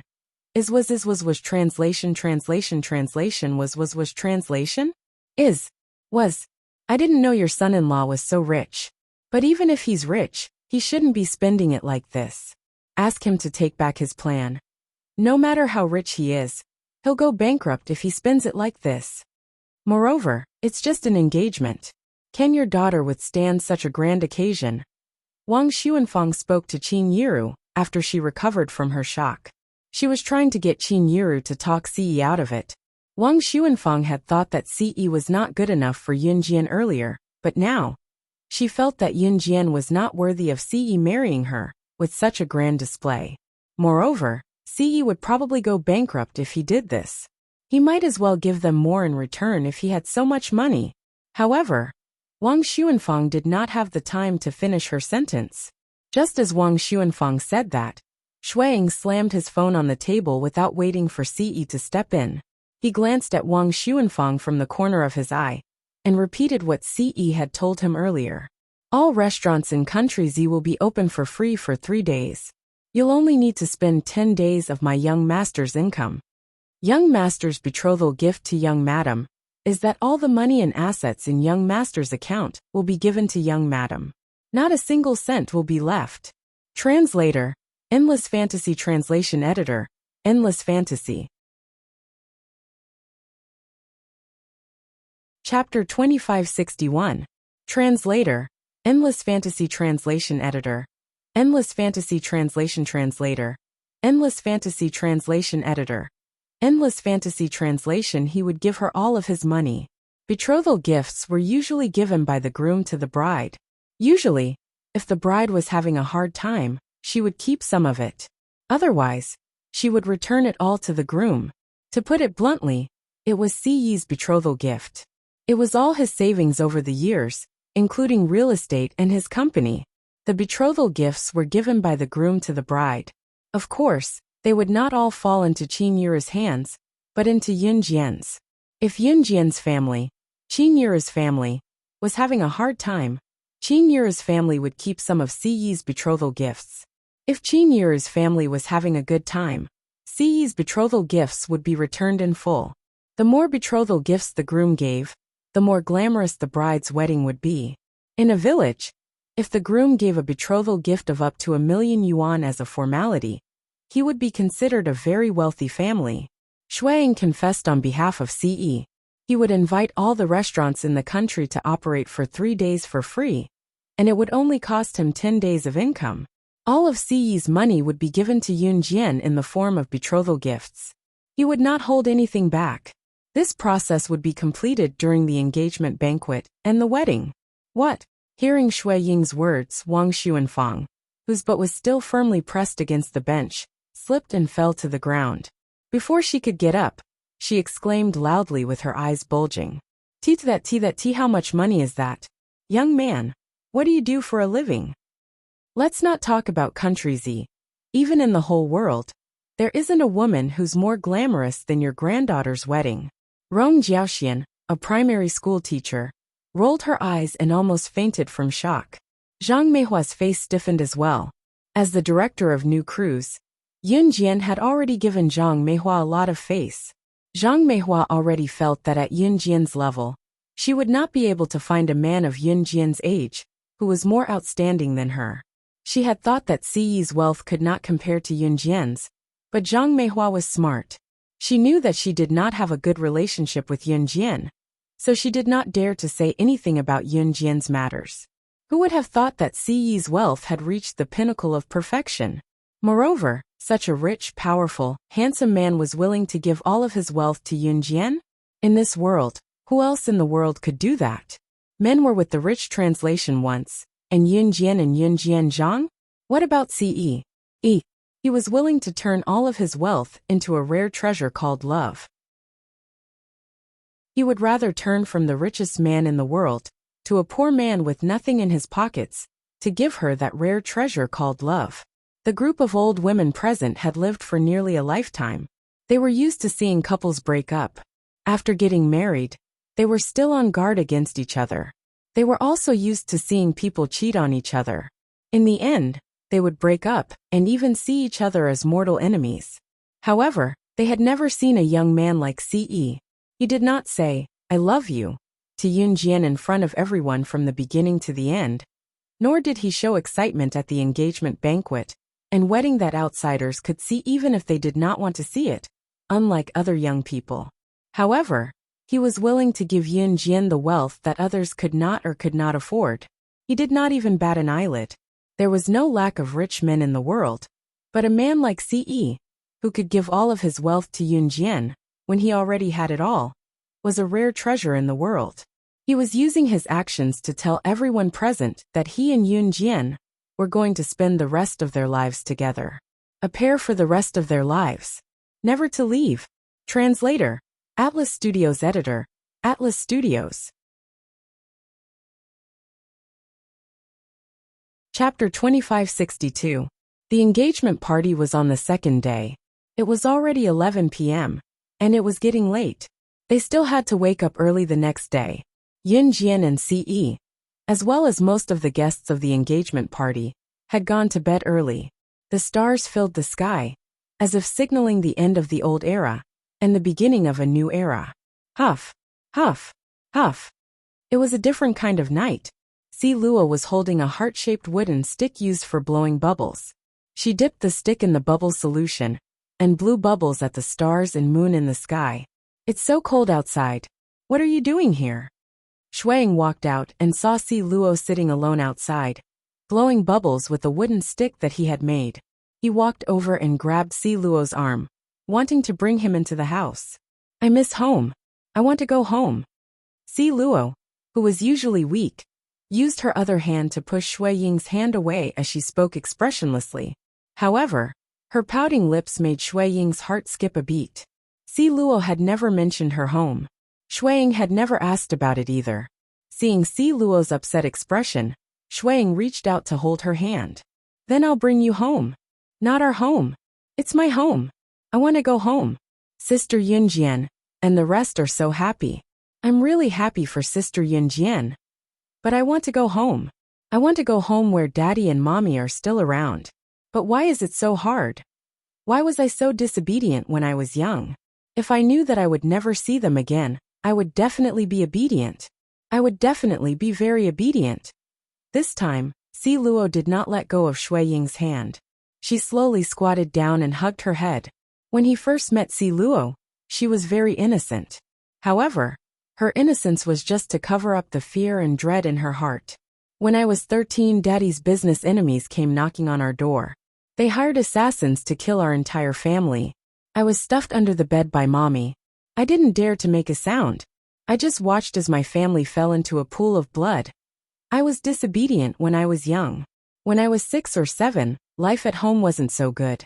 Back then, Daddy and Mommy would wake up before 3 in the morning so that they could eat every day. They went out to sell newspapers and pick up trash.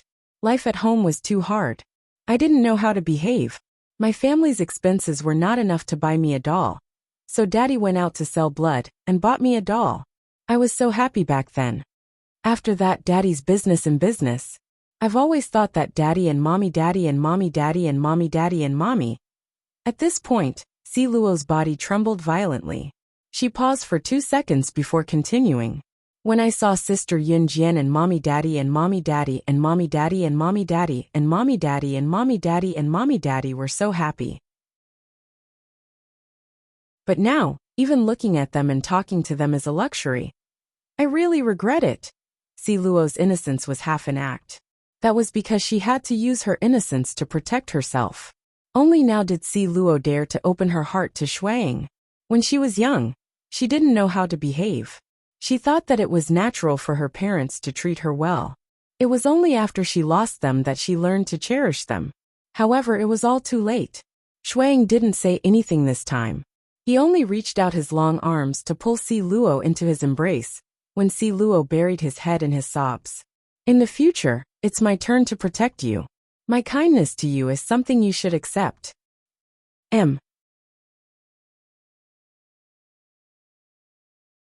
Chapter 2563. Shui Ying's last sentence brought tears to Si Luo's eyes. She had always felt guilty about it. Her parents' death was irreversible. But she regretted it. She regretted not being sensible when she was young. She regretted not being as obedient and sensible as she could have been when her parents were still alive. But life was like that. Once you missed it, even the richest person in the world would not be able to buy back the lost past. No one's kindness to you is something you should accept as a matter of course, including her parents. That was why Si Luo had always been living in guilt. She hated herself for not being sensible and being disobedient when her parents were in their most difficult times. She blamed herself for not being able to repay them in time. But Shuang hugged her and said, "I'm good to you, so you should accept it." His kindness to her was something she should accept. She didn't need anything in return, just like how her parents treated her. That sentence made Si Luo's eyes turn red. She could not hold back her tears anymore. She pretended to be naive in order to survive. Even though Si Luo pretended to be naive back then, she was only half sincere. That was why no one realized it. But now, she was truly touched by Shui Ying's words. She used to think of the world as her home. But after meeting him, it was as if she had returned to her parents' protection. It was so warm. She had to cherish and accompany you. She would scold your parents for wanting the best for you. Because when you look back, you might realize that your parents, who had always been protecting you, were no longer around. The engagement banquet was held as usual the next day. There was usually nothing special at an engagement banquet. Friends and family would be invited for a meal and a chat, and that would be it. On this day, the most important thing to mention was that in Country Z, the couplet Ce and Yun Jian, "Grow old together," appeared on every street and alley in the country. These words appeared on all the trucks on the road, on all the bus billboards in the city, and on all the restaurants in the country. This caused a sensation all over the world. Passers-by and residents all asked what was going on. A national celebration was probably nothing more than this. There was nothing worth mentioning at the engagement banquet. After midnight, the engagement banquet was officially over. Muing did show up the next day, but she had a worried look on her face. Mad Dragon was nowhere to be seen beside Muing. Yun Jian was a little confused when she saw him during the day. Yun Jian suddenly received a text message when the engagement party was just over in the wee hours of the morning. She glanced at the message and walked out. As she walked out, she glanced at Muing and explained to Ce before she hurriedly left. South Africa, Moon City, at a scientific laboratory. After Mad Dragon agreed to the unreasonable request of the perverted doctor's son, the perverted doctor's son tied Mad Dragon to an operating table. The perverted doctor's son held a scalpel and rubbed it until it made a kacha sound. "Mad Dragon, let's make a deal. As long as you give me your heart for an experiment, I'll save your woman. I won't go back on my word." The perverted doctor's son looked at Mad Dragon with a sinister expression. As he said that, the scalpel was about to fall on Mad Dragon's heart. Just as the scalpel was about to pierce Mad Dragon's heart, with a bang, the door was kicked open. At the same time, a slender figure broke through the door and entered. At the same time, A butterfly knife stabbed into one of the perverted doctor's son's eyeballs at a speed that couldn't be seen with the naked eye. Tisk! The butterfly knife pierced the eyeball, causing it to detach from his glasses and burst on the spot. The perverted doctor's son took a few steps back and wailed in pain. Ah! Ah! Ah! At that time, the beautiful figure who had just entered swept her gaze across the room, then stared at Mad Dragon. Suddenly, her lips curled up coldly, and she said something that frightened the perverted doctor's son so much that all the cells in his body trembled. Do you know how much money I spent to recruit him? How dare you lay a finger on one of my kosher mercenaries, slaying God's men? How dare you?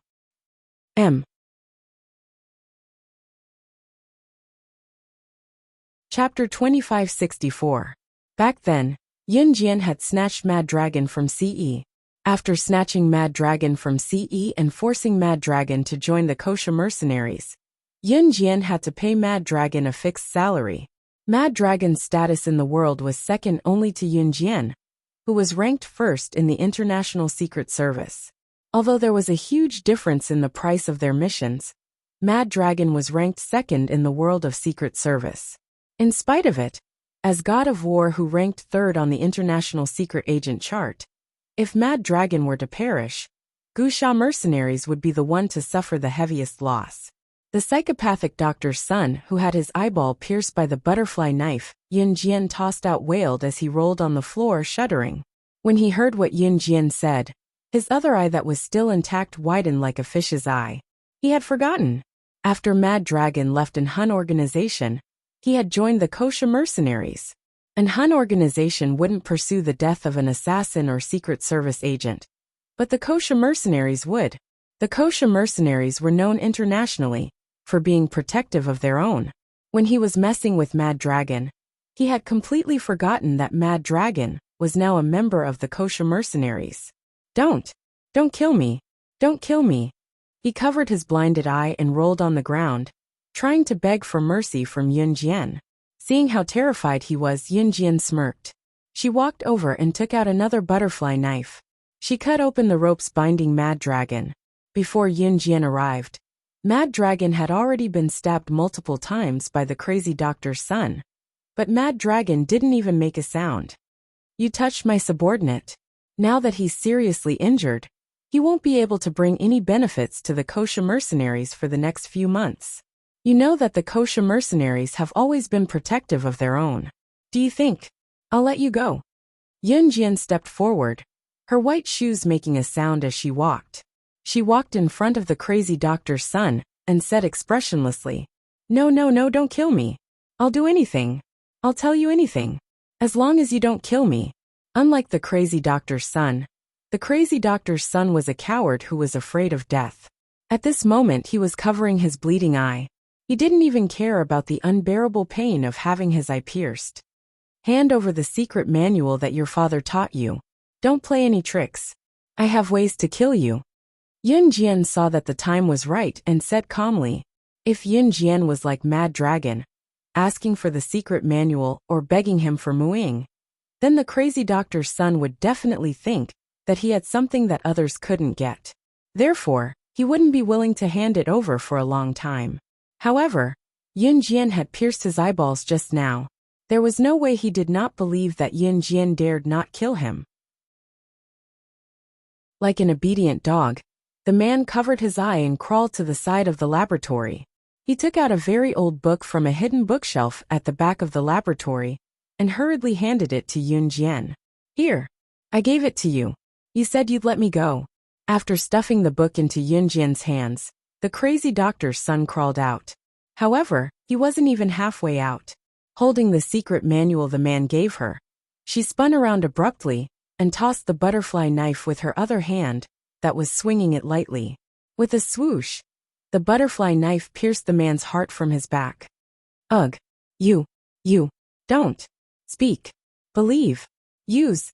The crazy doctor's son turned his head around and shouted with all his might. However, before he could finish, Yun Jian was already in front of him.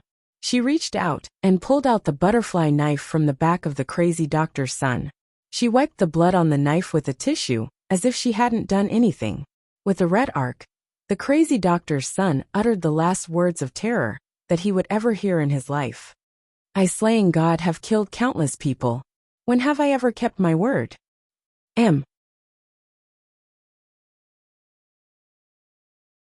Chapter 2565. Page 1/1. As soon as Yun Jian uttered the last word, the psychopath's son's eyes widened and he fell to the ground. He did not even close his eyes as he stared at Yun Jian. If one were to look closely, they would notice that his lips twitched in panic after he heard Yun Jian's last word. His pronunciation was SS, the initials of slaying God. Cough. Why are you here? Mad Dragon had been stabbed several times. He turned to glance at Yun Jian and covered the blood that was flowing out of his wound. Mad Dragon was smart. He knew why Yun Jian wanted the psychopath's son to bring the secret manual that the psychopath had left behind.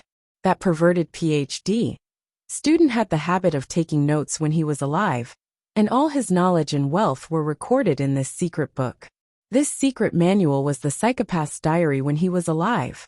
With it, Yun Jian could concoct the medicine to save Mu Ying and maintain Mu Ying's life. Therefore, the psychopath's son's life and death were no longer important to Yun Jian and Mad Dragon. They walked out of the laboratory. Mad Dragon held the wounds on his body and suddenly stopped in his tracks. SS, can you promise me one thing? Mad Dragon coughed and asked. Tell me. Yun Jian had finished wiping the butterfly knife. Her eyes were fixed on it as she spoke calmly. Don't tell her that I was injured and that I asked for medicine for her. Don't tell her that I almost died. Mad Dragon pleaded. Yun Jian looked up and glanced at Mad Dragon for a second. The next second, she lowered her head expressionlessly and gave her silent consent. Work hard after you've recovered. The kosher mercenaries don't keep idle people. That was a promise. Mad Dragon raised a brow and nodded. Yun Jian returned to Hubble Island in the early morning of the next day.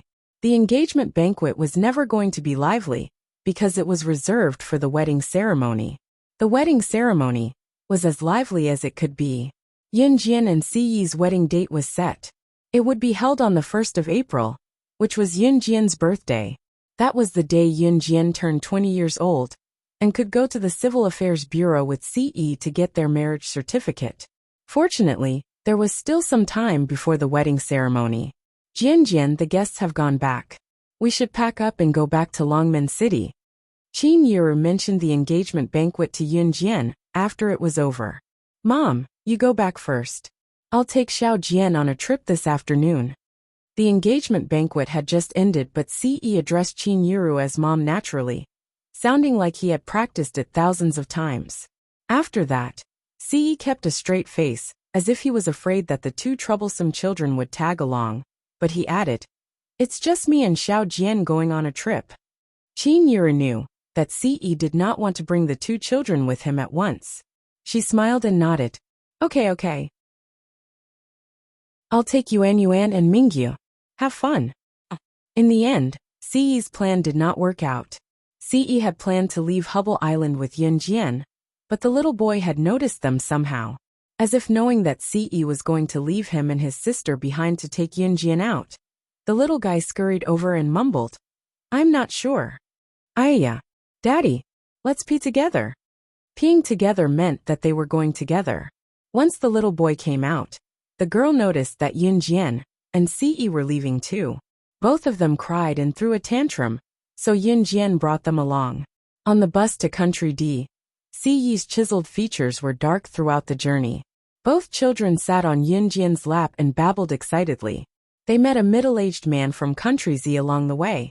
Like Yun Jian and Si Yi, he was also bringing his family to India for a vacation. Seeing both children sitting on Yun Jian's lap and Si Yi looking glum, the middle-aged man greeted Yun Jian and glanced at Si Yi before telling Yun Jian, You're both taking care of your children. Is this the stepfather of the two children? It must be tough for you to take care of them alone. Young lady, it must be hard on you. I'm a parent too. I know how tough it is to take care of children. Translator. Endless Fantasy Translation Editor. Endless Fantasy Translation. Chapter 2566. The middle-aged man didn't know about the relationship between Ce and Yun Jian. Earlier, he had greeted Yun Jian. Now he saw Ce sitting by the bus window, looking out of the window with an expression that said he didn't want to see the two children. Seeing that there was no expression on his cold face, the middle-aged man automatically assumed that Ce was unhappy with the two children's arrival. If he wasn't a stepfather, then what was he? The middle-aged man's name was Lu Jingdong. He was already 38 years old. He was traveling with his wife and two children, who weren't even 10 years old. It could be said that he doted on his children to the extreme. Lu Jingdong was the biological father of his children, so he always felt that a child's biological parents would definitely be extremely good to their children. The feeling that Ce gave him made Lu Jingdong think that Ce was the stepfather of the little boy and the little girl. That was why he said those words. Lu Jingdong didn't mean to say those words. However, after he said those words, Ce's sharp black eyes glanced sideways at him. Seeing this, Lu Jingdong was so frightened that his body trembled, and he didn't say anything else. By the time he reacted, Ce had already grabbed the clothes on the back of the little boy's back with one hand and pulled him onto his lap. From the beginning to the end, Ce didn't say a word. They're a married couple. Why the hell are you talking about stepfather? You're the stepfather. Lu Jingdong's wife was a very honest person based on her appearance.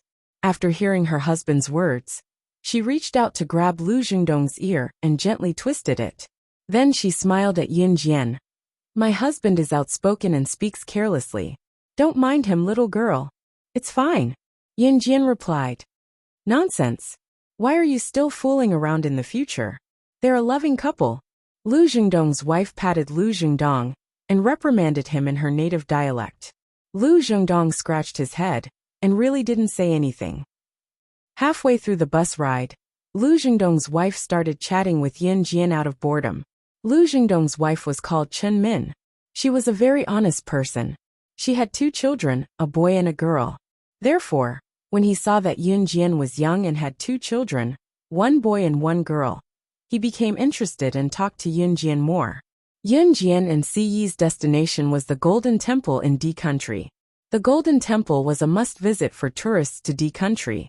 The golden roof of the Golden Temple was built with 880 kilograms of gold. Its scale was very majestic. Upon hearing that Yun Jian and Ce were also going to the Golden Temple, Chen Min hugged her 7-year-old daughter and said excitedly, My family is also going there to play. It went smoothly. What a coincidence. In contrast to Chen Min's excitement, Yun Jian merely blinked her eyes. When they arrived at their destination, Yun Jian parted ways with Chen Min's family. D Country wasn't rich, and the status of women in D Country was very low. Yun Jian and Ce found a hotel to stay in. The Golden Temple was a world-famous tourist attraction, so very few people came to visit it. The hotel that Yun Jian and Ce found was one of the bigger hotels. When they entered the hotel, they met a group of tourists from Z Country. There were also other groups from all over the world.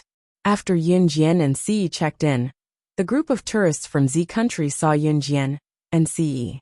One of the people in charge of the tour walked over and said to Yun Jian and Ce, Hello everyone. Haha. I'm the person in charge of the tour group. Everyone calls me Golden Gold. It's like this. D Country has very few toilets, and the status of women is low. I see that there are 2 women in your family. It's a little dangerous to travel here alone. Are you interested in joining our tour group? Come. Wonderful book house. Chapter 2567. Our tour group specializes in tourism activities and has even hired a few bodyguards to protect everyone's safety. After all, who doesn't want to return to their homeland safely and happily? How about it? Do you want to join us? The person in charge of the tour group, who called himself Jin, took out a pack of cigarettes from his pocket and handed one to Ce while introducing the benefits. Needless to say, Jin was the person in charge of the tour group. When he saw Yun Jian and Ce with the 2 children, he saw Yun Jian and Ce as glowing silver. Hence, he hurried over and tried to pull Yun Jian and Ce into the group. Unexpectedly, Yun Jian and Ce ignored Jin Jin and walked around him into the hotel room. Seeing this, Jin Jin snorted and turned around. Hey brother, did you fail to get a guest? Haha, she doesn't even care about you. But that girl is really beautiful. That way stiff. I can ride her a few times. I'll laugh out loud in my dreams. Jin Jin turned around and saw a man who was slightly taller than Jin Jin. However, his facial features were uglier than Jin Jin's. I don't like that guy. Jin Jin glanced in the direction that Ce had left. He put the cigarette that he wanted to pass to Ce in his mouth, lit it, took a puff, and blew out the smoke. Why? Do you want to do him? Brother, I'll follow you. The perverted man in front of Jin Jin said. TSK. Jin Jin glanced at the perverted man and didn't reply. The original plan was to visit the Golden Temple the next day, so Yun Jian went to bed early. At 3 in the morning, the little girl woke up because she wanted to pee. She cried and said the word sh. The little girl needed someone to look after her. So Ce stayed behind while Yun Jian carried the little girl out. She also wanted to go to the toilet. Germany was a country that was extremely short of toilets. Women here could only go to the toilet twice a day, and they had to go to the toilet in pairs. After asking around, the news he got was that the toilet was 5 kilometers away from the hotel. The little girl was fine after she finished peeing outside the door. After sending the little girl back to the hotel, Yun Jian walked out by himself. She planned to go to the toilet 5 kilometers away. Country D was such a country. There was an extreme lack of toilets. In Country D, the chances of women being raped when they went to the toilet in the middle of the night were quite high. Just as Yun Jian walked out, she bumped into Chen Min, who was on the bus. Hey, are you going to the toilet too? I heard that the toilet is 5 kilometers away. It's not safe for us to go there alone. So, I decided to go with everyone. Chen Min greeted Yun Jian. Beside Chen Min were a few Z Country women who were traveling with the Z Country tour group. Since they were on the same path, Yun Jian didn't refuse. When the group of people arrived at the toilet 5 kilometers away, they all rushed there. Oh my God! Even the toilet is 5 kilometers away in this godforsaken place. Luckily, I don't live in this godforsaken place. Otherwise, I would go crazy. One of the women said. Then everyone started chatting. In the dark, Jin Jin and the perverted man, who had followed them all the way here, accidentally discovered that Yun Jian had come out alone. So in order to vent their anger during the day, the two of them planned to lay their hands on Yun Jian. I've attracted the group of old bachelors in town here. These women will probably lose their virginity. When the time comes, we'll cover our faces and no one will recognize us. We'll F***ck all the women. We'll also save money on finding a prostitute. How awesome! The perverted man said in a perverted voice. She'll lower your voice. She's coming out. Jin Jin suddenly covered the perverted man's mouth. They saw Yun Jian walking out of the toilet. The rest of the women also left the toilet. At the moment when everyone was ready to go back together, Yun Jian, who had walked out of the toilet as if nothing had happened, suddenly raised her eyes. The pair of eyes under her bangs seemed to be stained with strange red streaks under the moonlight. Then, in front of all the women present, as well as Jin Jin and the perverted man who were hiding in the dark, she immediately opened her mouth and said something that made everyone panic. You've been following us all the way. Are you still not planning to come out?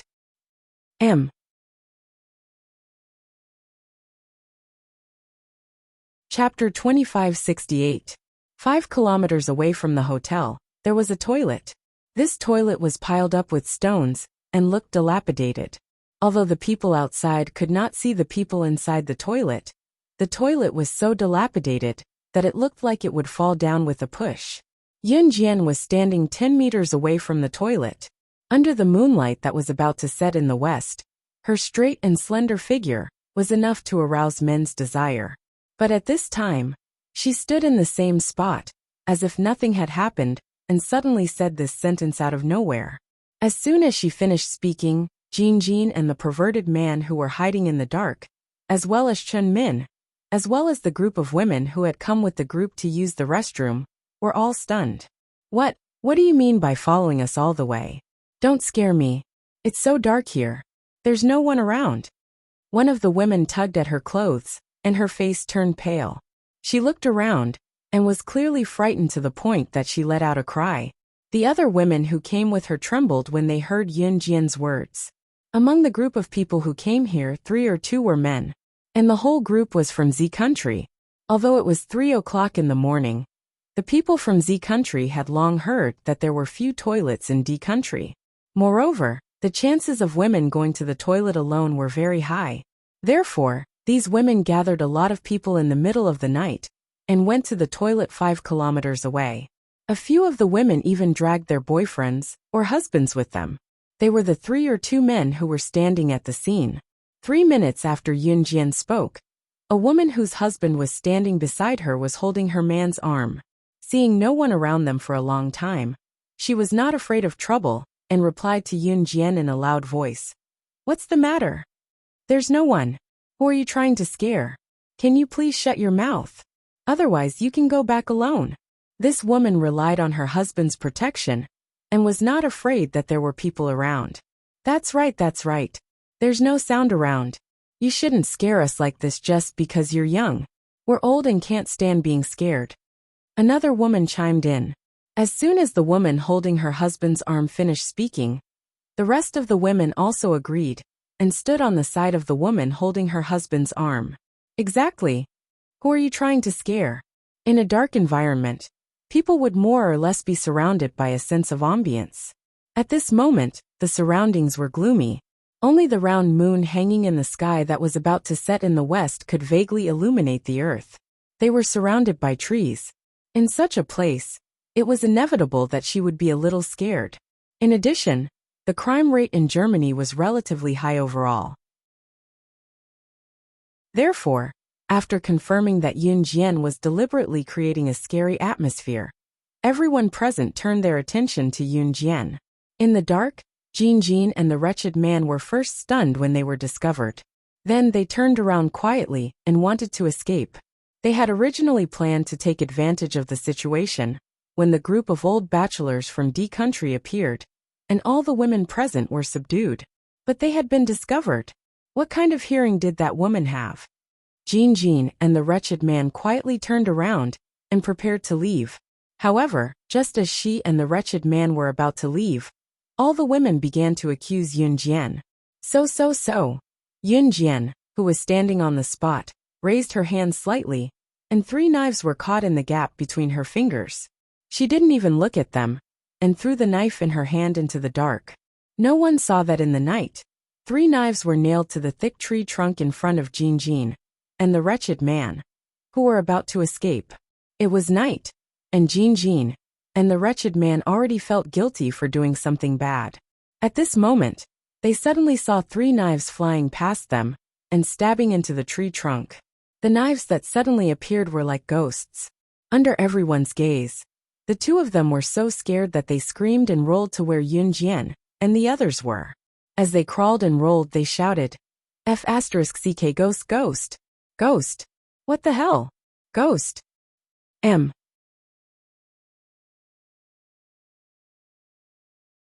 Chapter 2569. Translator. Endless Fantasy Translation Editor. Endless Fantasy Translation Translator. Endless Fantasy Translation Editor. Endless Fantasy Translation. 2 silhouettes suddenly sprung out from the dark forest, causing everyone who accused Yunjian of scaring them to shudder. There's really someone. The woman holding her husband's arm was so scared that her face turned pale. She couldn't help but turn to look at Yunjian. How did she know that someone was following them? Tour Guide Jean. Tour Guide Meng? Why are you here? Just when everyone was panicking at the sight of Jinjin and the wretched man rushing out from the dark, someone recognized them and asked in surprise. Cough. We saw that it was not safe for you to come out alone, so we followed you and planned to protect you from behind. I was planning to secretly escort you back. Jinjin reacted quickly. He quickly made up a story and spoke as if it was true. Then, Jinjin pushed the perverted man, who was Tour Guide Meng. Cough. Cough, cough, cough. Yes. Tour Guide Meng quickly said after being pushed by Jinjin. Tour Guide Jean, Tour Guide Meng, you're so professional. Thank goodness I chose your tour group. The woman holding her husband's arm was grateful after hearing Jinjin and tour guide Meng's words. Everyone else also looked at Jinjin and tour guide Meng with gratitude. Yunjian only glanced at Jinjin and the perverted man and didn't say a word. The next moment, her ears twitched and she said expressionlessly, "Someone's here, let's go immediately." Then, she didn't care if the people around her followed and left first.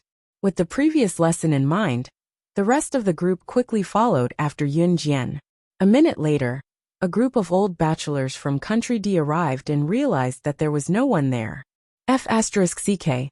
Those two tour guides from Country Z dared to lie to us. We'll get him tomorrow. One of the old bachelors of Country D stomped his feet and spoke in Country D's language. Everyone quickly returned to the hotel. The next morning, Yunjian carried the little girl. Ce carried the little girl and walked downstairs. Early in the morning, they prepared to leave for Country D's scenic spot, the Golden Temple. Just as they went downstairs, they met the tour group. There was also Chenmin's family. Chenmin greeted Yunjian. Yunjian just nodded slightly. As soon as they walked out of the hotel, the little guy clenched his fists and made a few sound. Yunjian naturally figured out the attributes of the little fellow and the little girl. Without exception, the little fellow's voice indicated that the little fellow had peed. Children don't know any better, so they pee directly on the diapers. Yunjian asked Ce to put the baby down on a clean step at the entrance of the hotel. She reached out to change the baby's diaper. "Let me do it." Ce gently grabbed her wrist and personally changed the baby's diaper. Hee. The little guy was completely unaware that he had wet his own diaper. His hands and feet were like a turtle when it was turned over, climbing up and down left and right. He was so cute that people couldn't help but want to kiss his forehead. At this moment, Chunmin's family also walked out of the hotel.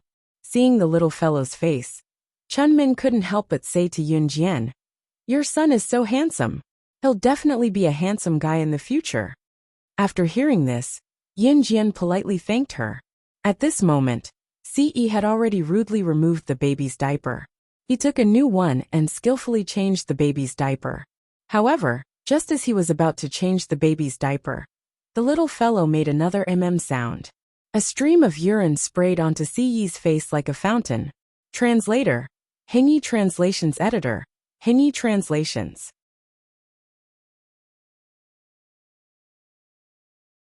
Chapter 2570. Translator, Endless Fantasy Translation Editor, Endless Fantasy Translation, Naughty Ce, Tiantaihahu, page 1/1. Ce moved to the side the moment the little guy spat out the urine. His speed was too fast for anyone to react to. However, the little guy's speed was too fast, and Ce's shirt was stained with the little guy's pee. Ce's face darkened. "Go back and change. I'll do it for him." Yunjian choked back the laughter. She was about to burst out laughing at the sight of him. She walked over and placed the little girl on the steps. She quickly changed the little guy's diaper. Needless to say, the little guy was amazing. This was not the first time he had to pee while changing a diaper. However, every time he did it, he would not spill it on himself. Don't laugh.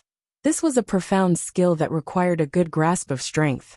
Ce's face darkened as she turned and walked back into the hotel. Chunmin came over and whispered to Yunjian, "Hey, my husband said that your husband was like the child's stepfather. Just now I saw his eyes. It was as if he really wanted to strangle the child. It was as if he had a deep hatred for the child." After that, Chunmin winked at Yunjian. Yunjian's lips curved into a smile. The Golden Temple was located not far from the hotel. The roof of the Golden Temple was made of pure gold, and its value could not be measured by money. Of course, if someone wanted to steal from the Golden Temple, it was obviously illogical. After all, this place was heavily guarded, and the gold had been built inside the Golden Temple, creating a huge temple. Unless someone was able to move the temple. Yeah. Gold, gold, gold, gold.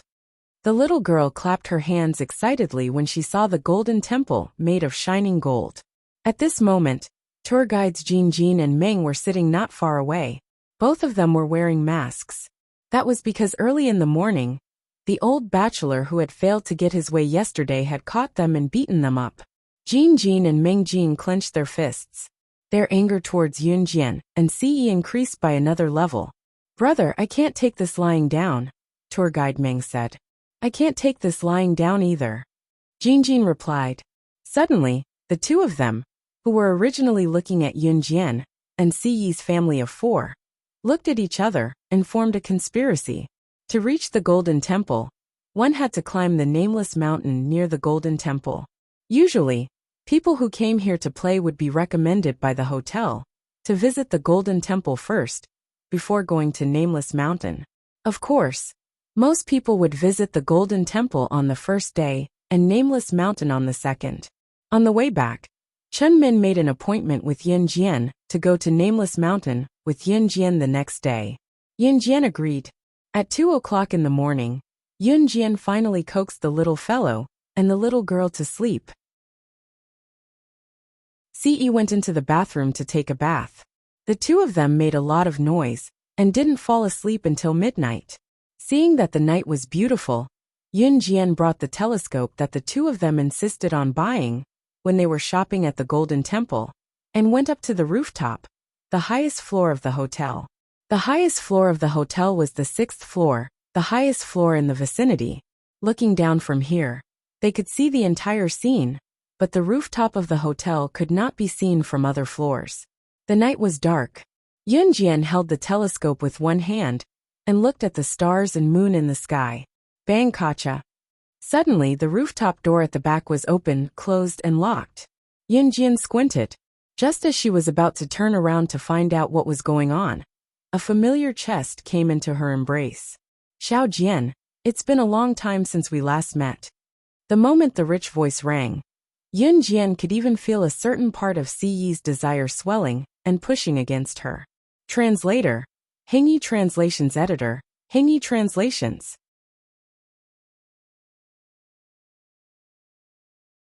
Chapter 2571. Yun Jian hadn't come to the rooftop to let Ce do this. Even if the rooftop of this hotel was on the 6th floor, it was pitch black, and the moon wasn't very bright. Dark clouds had covered the sky, so there wasn't a single bit of light in the surroundings. She wouldn't cooperate with him here. "Let's go back. The children are still here." Yun Jian was about to say this when she suddenly felt Ce gently bite her most sensitive ear. In that instant, Yun Jian felt her entire body go numb. However, Ce seemed determined to have her this time. He grabbed Yun Jian's wrist with one hand and reached his other hand into the corner of her shirt. Under Yun Jian's loose clothes, he grabbed her tender spot. Yun Jian couldn't help but let out a soft moan. She hurriedly covered her mouth and leaned against Ce's shoulder. With her height, she only reached Ce's chin. She tiptoed so that her chin could reach his shoulder. When Ce heard Yun Jian's soft moan, his eyes turned scarlet. In the next moment, he carried Yun Jian horizontally and walked to the rooftop warehouse door. He kicked open the door and carried Yun Jian inside. The night was still very long. Unknowingly, the dark clouds in the sky gradually dispersed, revealing the full moon and countless stars. The twinkling stars flickered. Two of them gradually approached each other and eventually overlapped with each other. It was just like someone in the rooftop warehouse. The next day, Yun Jian woke up at around 10 in the afternoon. At this time, Chen Min's family should have been waiting for quite some time. However, Chen Min's family was very friendly. They didn't blame Yun Jian for oversleeping, and even asked Yun Jian if she was too tired from playing with the two children yesterday. Actually, taking care of the two children wasn't tiring for Yun Jian at all. She was the one who was tired. "I'm fine," Yun Jian replied indifferently. Chen Min also had a husband. Seeing Yun Jian like this, she just smiled. There were many people climbing the Nameless Mountain. Other than the Golden Temple, the Nameless Mountain was a must-visit attraction. Because this place was very beautiful, all the stones, flowers, and trees were all natural, and the air here was very fresh. Yun Jian and the others quickly climbed to the top of the mountain. What made Yun Jian feel strange was that she had been in the circle of assassins and secret agents for so many years. Except for the beginning, she had never felt sore in her legs. But today, when she carried the little girl up the mountain, Her beautiful legs actually trembled involuntarily. Because of the little fellow and the little girl, Ce hadn't tasted anything fresh for a long time. Yesterday, he had done it with her 8 times in one go. Yunjian even suspected that Ce had 8 kidneys. We're almost at the suspension bridge. Nameless Mountain is most famous for its suspension bridge. This suspension bridge was suspended from the cliff of the 2 mountains. The bridge was 600 meters above the ground. Because it was very sturdy, everyone wanted to walk on it. It was exciting and thrilling. Let's go too. Just thinking about it makes me excited. If someone stands on it, and the suspension bridge collapses, they will fall from 600 meters. Chun Min excitedly led Yun Jian and the others to the suspension bridge that was suspended from the cliff of the 2 mountains. The suspension bridge was 100 meters long. Chun Min quickly led Yun Jian's family of 4 to the suspension bridge. Just as they walked onto the swaying suspension bridge, the suspension bridge swayed left and right. Chun Min panicked. Oh my God! Don't tell me we're going to fall. Chun Min looked down at the 600 meters below them, and her face turned pale. Of course not. The surrounding area is well protected. So many people have walked on this suspension bridge, and nothing happened. How can we be the only ones in trouble? A stranger laughed and said. At this moment, Yun Jian and the others walked to the center of the suspension bridge. Because below them was an empty 600 meters in the air. Everyone was a little frightened. However, just as the man finished speaking, the chain on the side of the drawbridge suddenly loosened a little. Everyone panicked and didn't dare to move. In the next second, the chain suddenly loosened without warning. The chain on the left side of the suspension bridge broke. At this moment, someone's frightened voice rang out. Hearing that, everyone who was still standing on the suspension bridge turned pale with fright. If the suspension bridge collapsed, it would be equivalent to them falling off a 600-meter high cliff. They would definitely die. Swoosh, swoosh, swoosh. The sound of the chain gradually breaking was like a nightmare that lingered in everyone's ears. It's over. It's over this time. I don't want to die. The people standing on the suspension bridge were so frightened that they didn't dare to move. They were afraid that if they moved, the sound of the chain breaking would become even faster. The workers by the cliff were already thinking of a solution. However, just as the chain was about to break completely, and everyone thought that the people standing on the suspension bridge would be thrown off the cliff.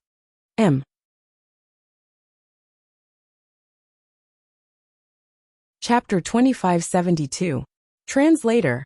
Endless Fantasy Translation Editor. Endless Fantasy Translation, page 1/1. The suspension bridge was 100 meters long. Huge thick chains and some special materials were used to hang the bridge from the edge of the cliff between the 2 mountains. The bridge was firmly suspended in the air between the 2 mountains, which were 600 meters above the ground without any defensive measures. There were a few small suspension bridges that were suspended above the water, and the suspension bridges were only half a meter above the water. Even if there was a lake flowing violently below, there was a suspension bridge on both sides of the lake. Ordinary people who walked across the suspension bridge would be scared to death.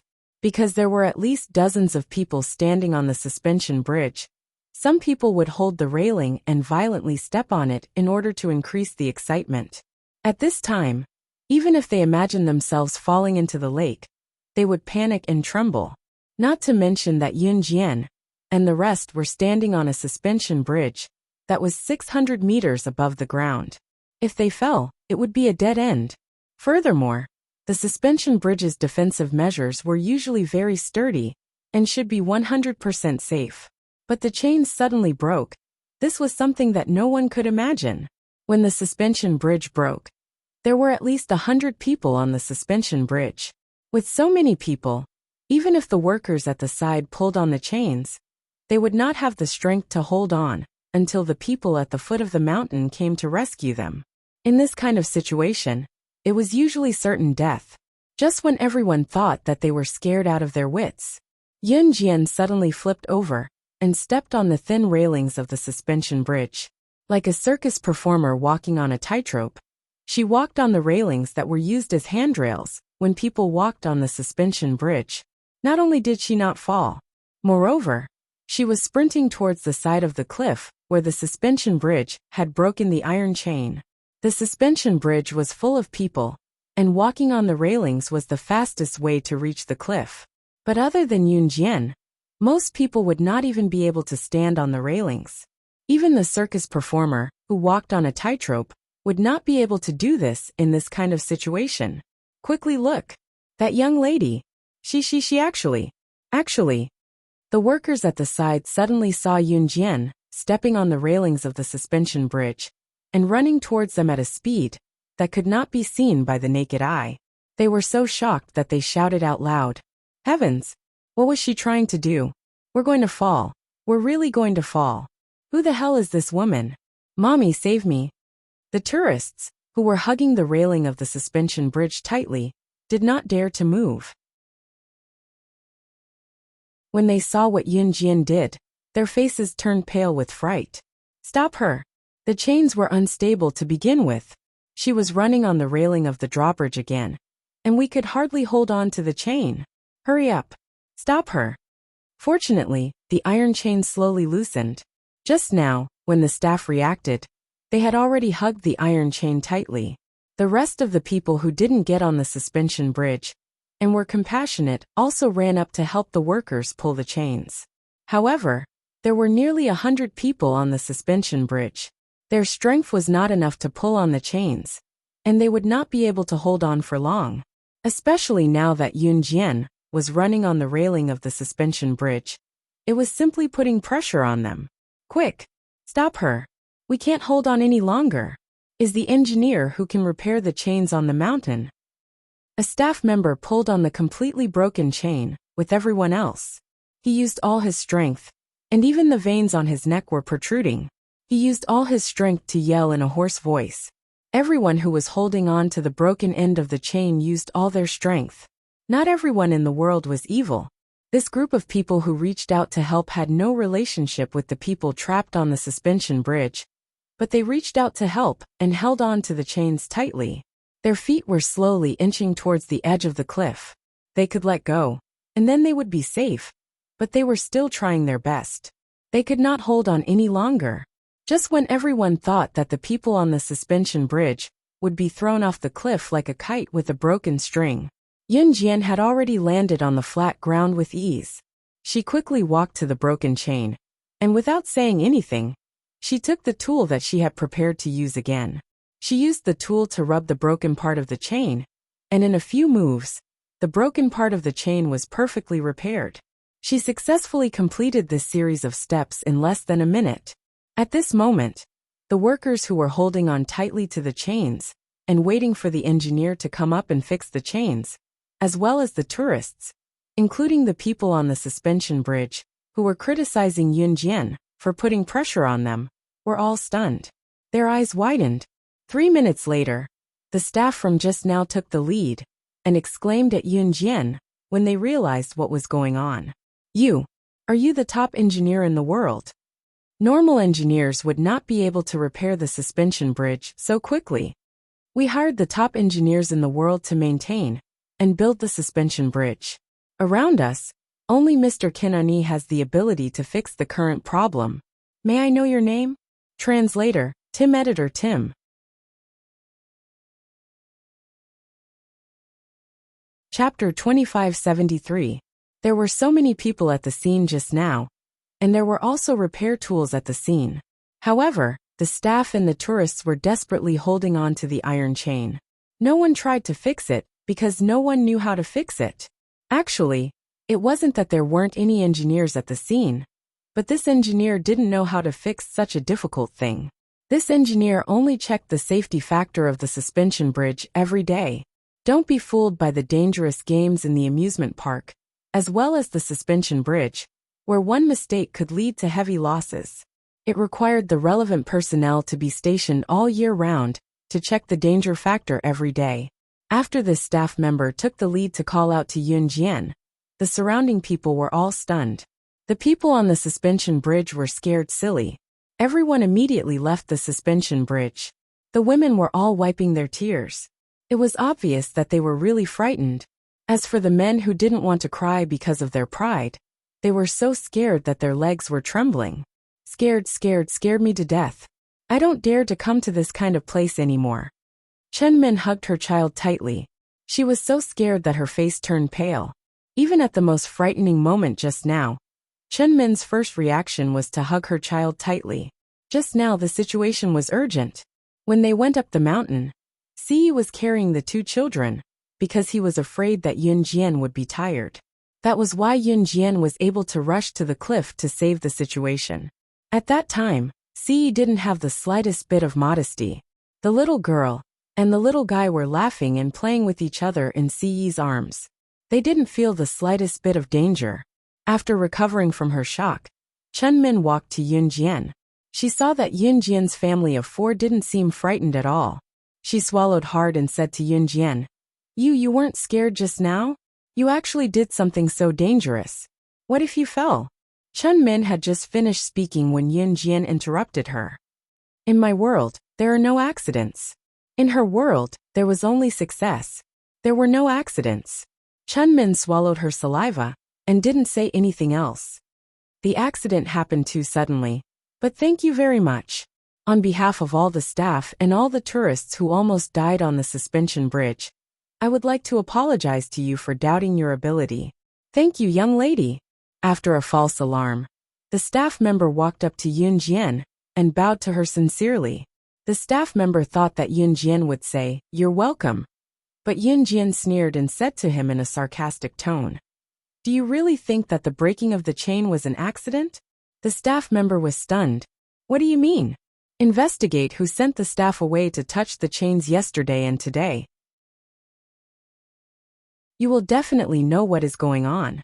Yunjian glanced at the staff coldly. Just now, her child was also on the suspension bridge. This accident that almost happened was completely caused by the negligence of the staff. This was not something that could be forgiven with just a word of thanks and an apology. It's him. It must be those two. Now that I think about it, they made excuses to send us away this morning. It must be them. One of the staff members also heard Yunjian's words. The staff member frowned and suddenly pointed at Jin and tour guide Meng, who were standing not far away. Everyone was shocked. Jin and tour guide Meng saw this and didn't say anything to refute. They were so scared that they turned around and ran away. Stop them. Quick! The crowd panicked. But just as Jin and tour guide Meng were about to walk down the mountain, everyone saw a small figure swish in front of Jin and tour guide Meng. She raised her leg high and kicked Jin and tour guide Meng to the ground. Several staff members quickly rushed over. Yunjian kicked Jin and tour guide Meng in front of several staff members and said coldly, Send these two guys to the international prison. Tell them the code word. If they become gods by killing, they will never be able to get out of prison in this lifetime. You're tuning in to the Li Mei's Sword of Destiny YouTube channel. We're so grateful for your support, and don't forget to subscribe to join us on this incredible journey through captivating stories. Your generosity through donations truly makes a world of difference, as it's the primary source of revenue that allows me to expand and enhance this channel for you. Thank you from the bottom of my heart for being a part of this adventure.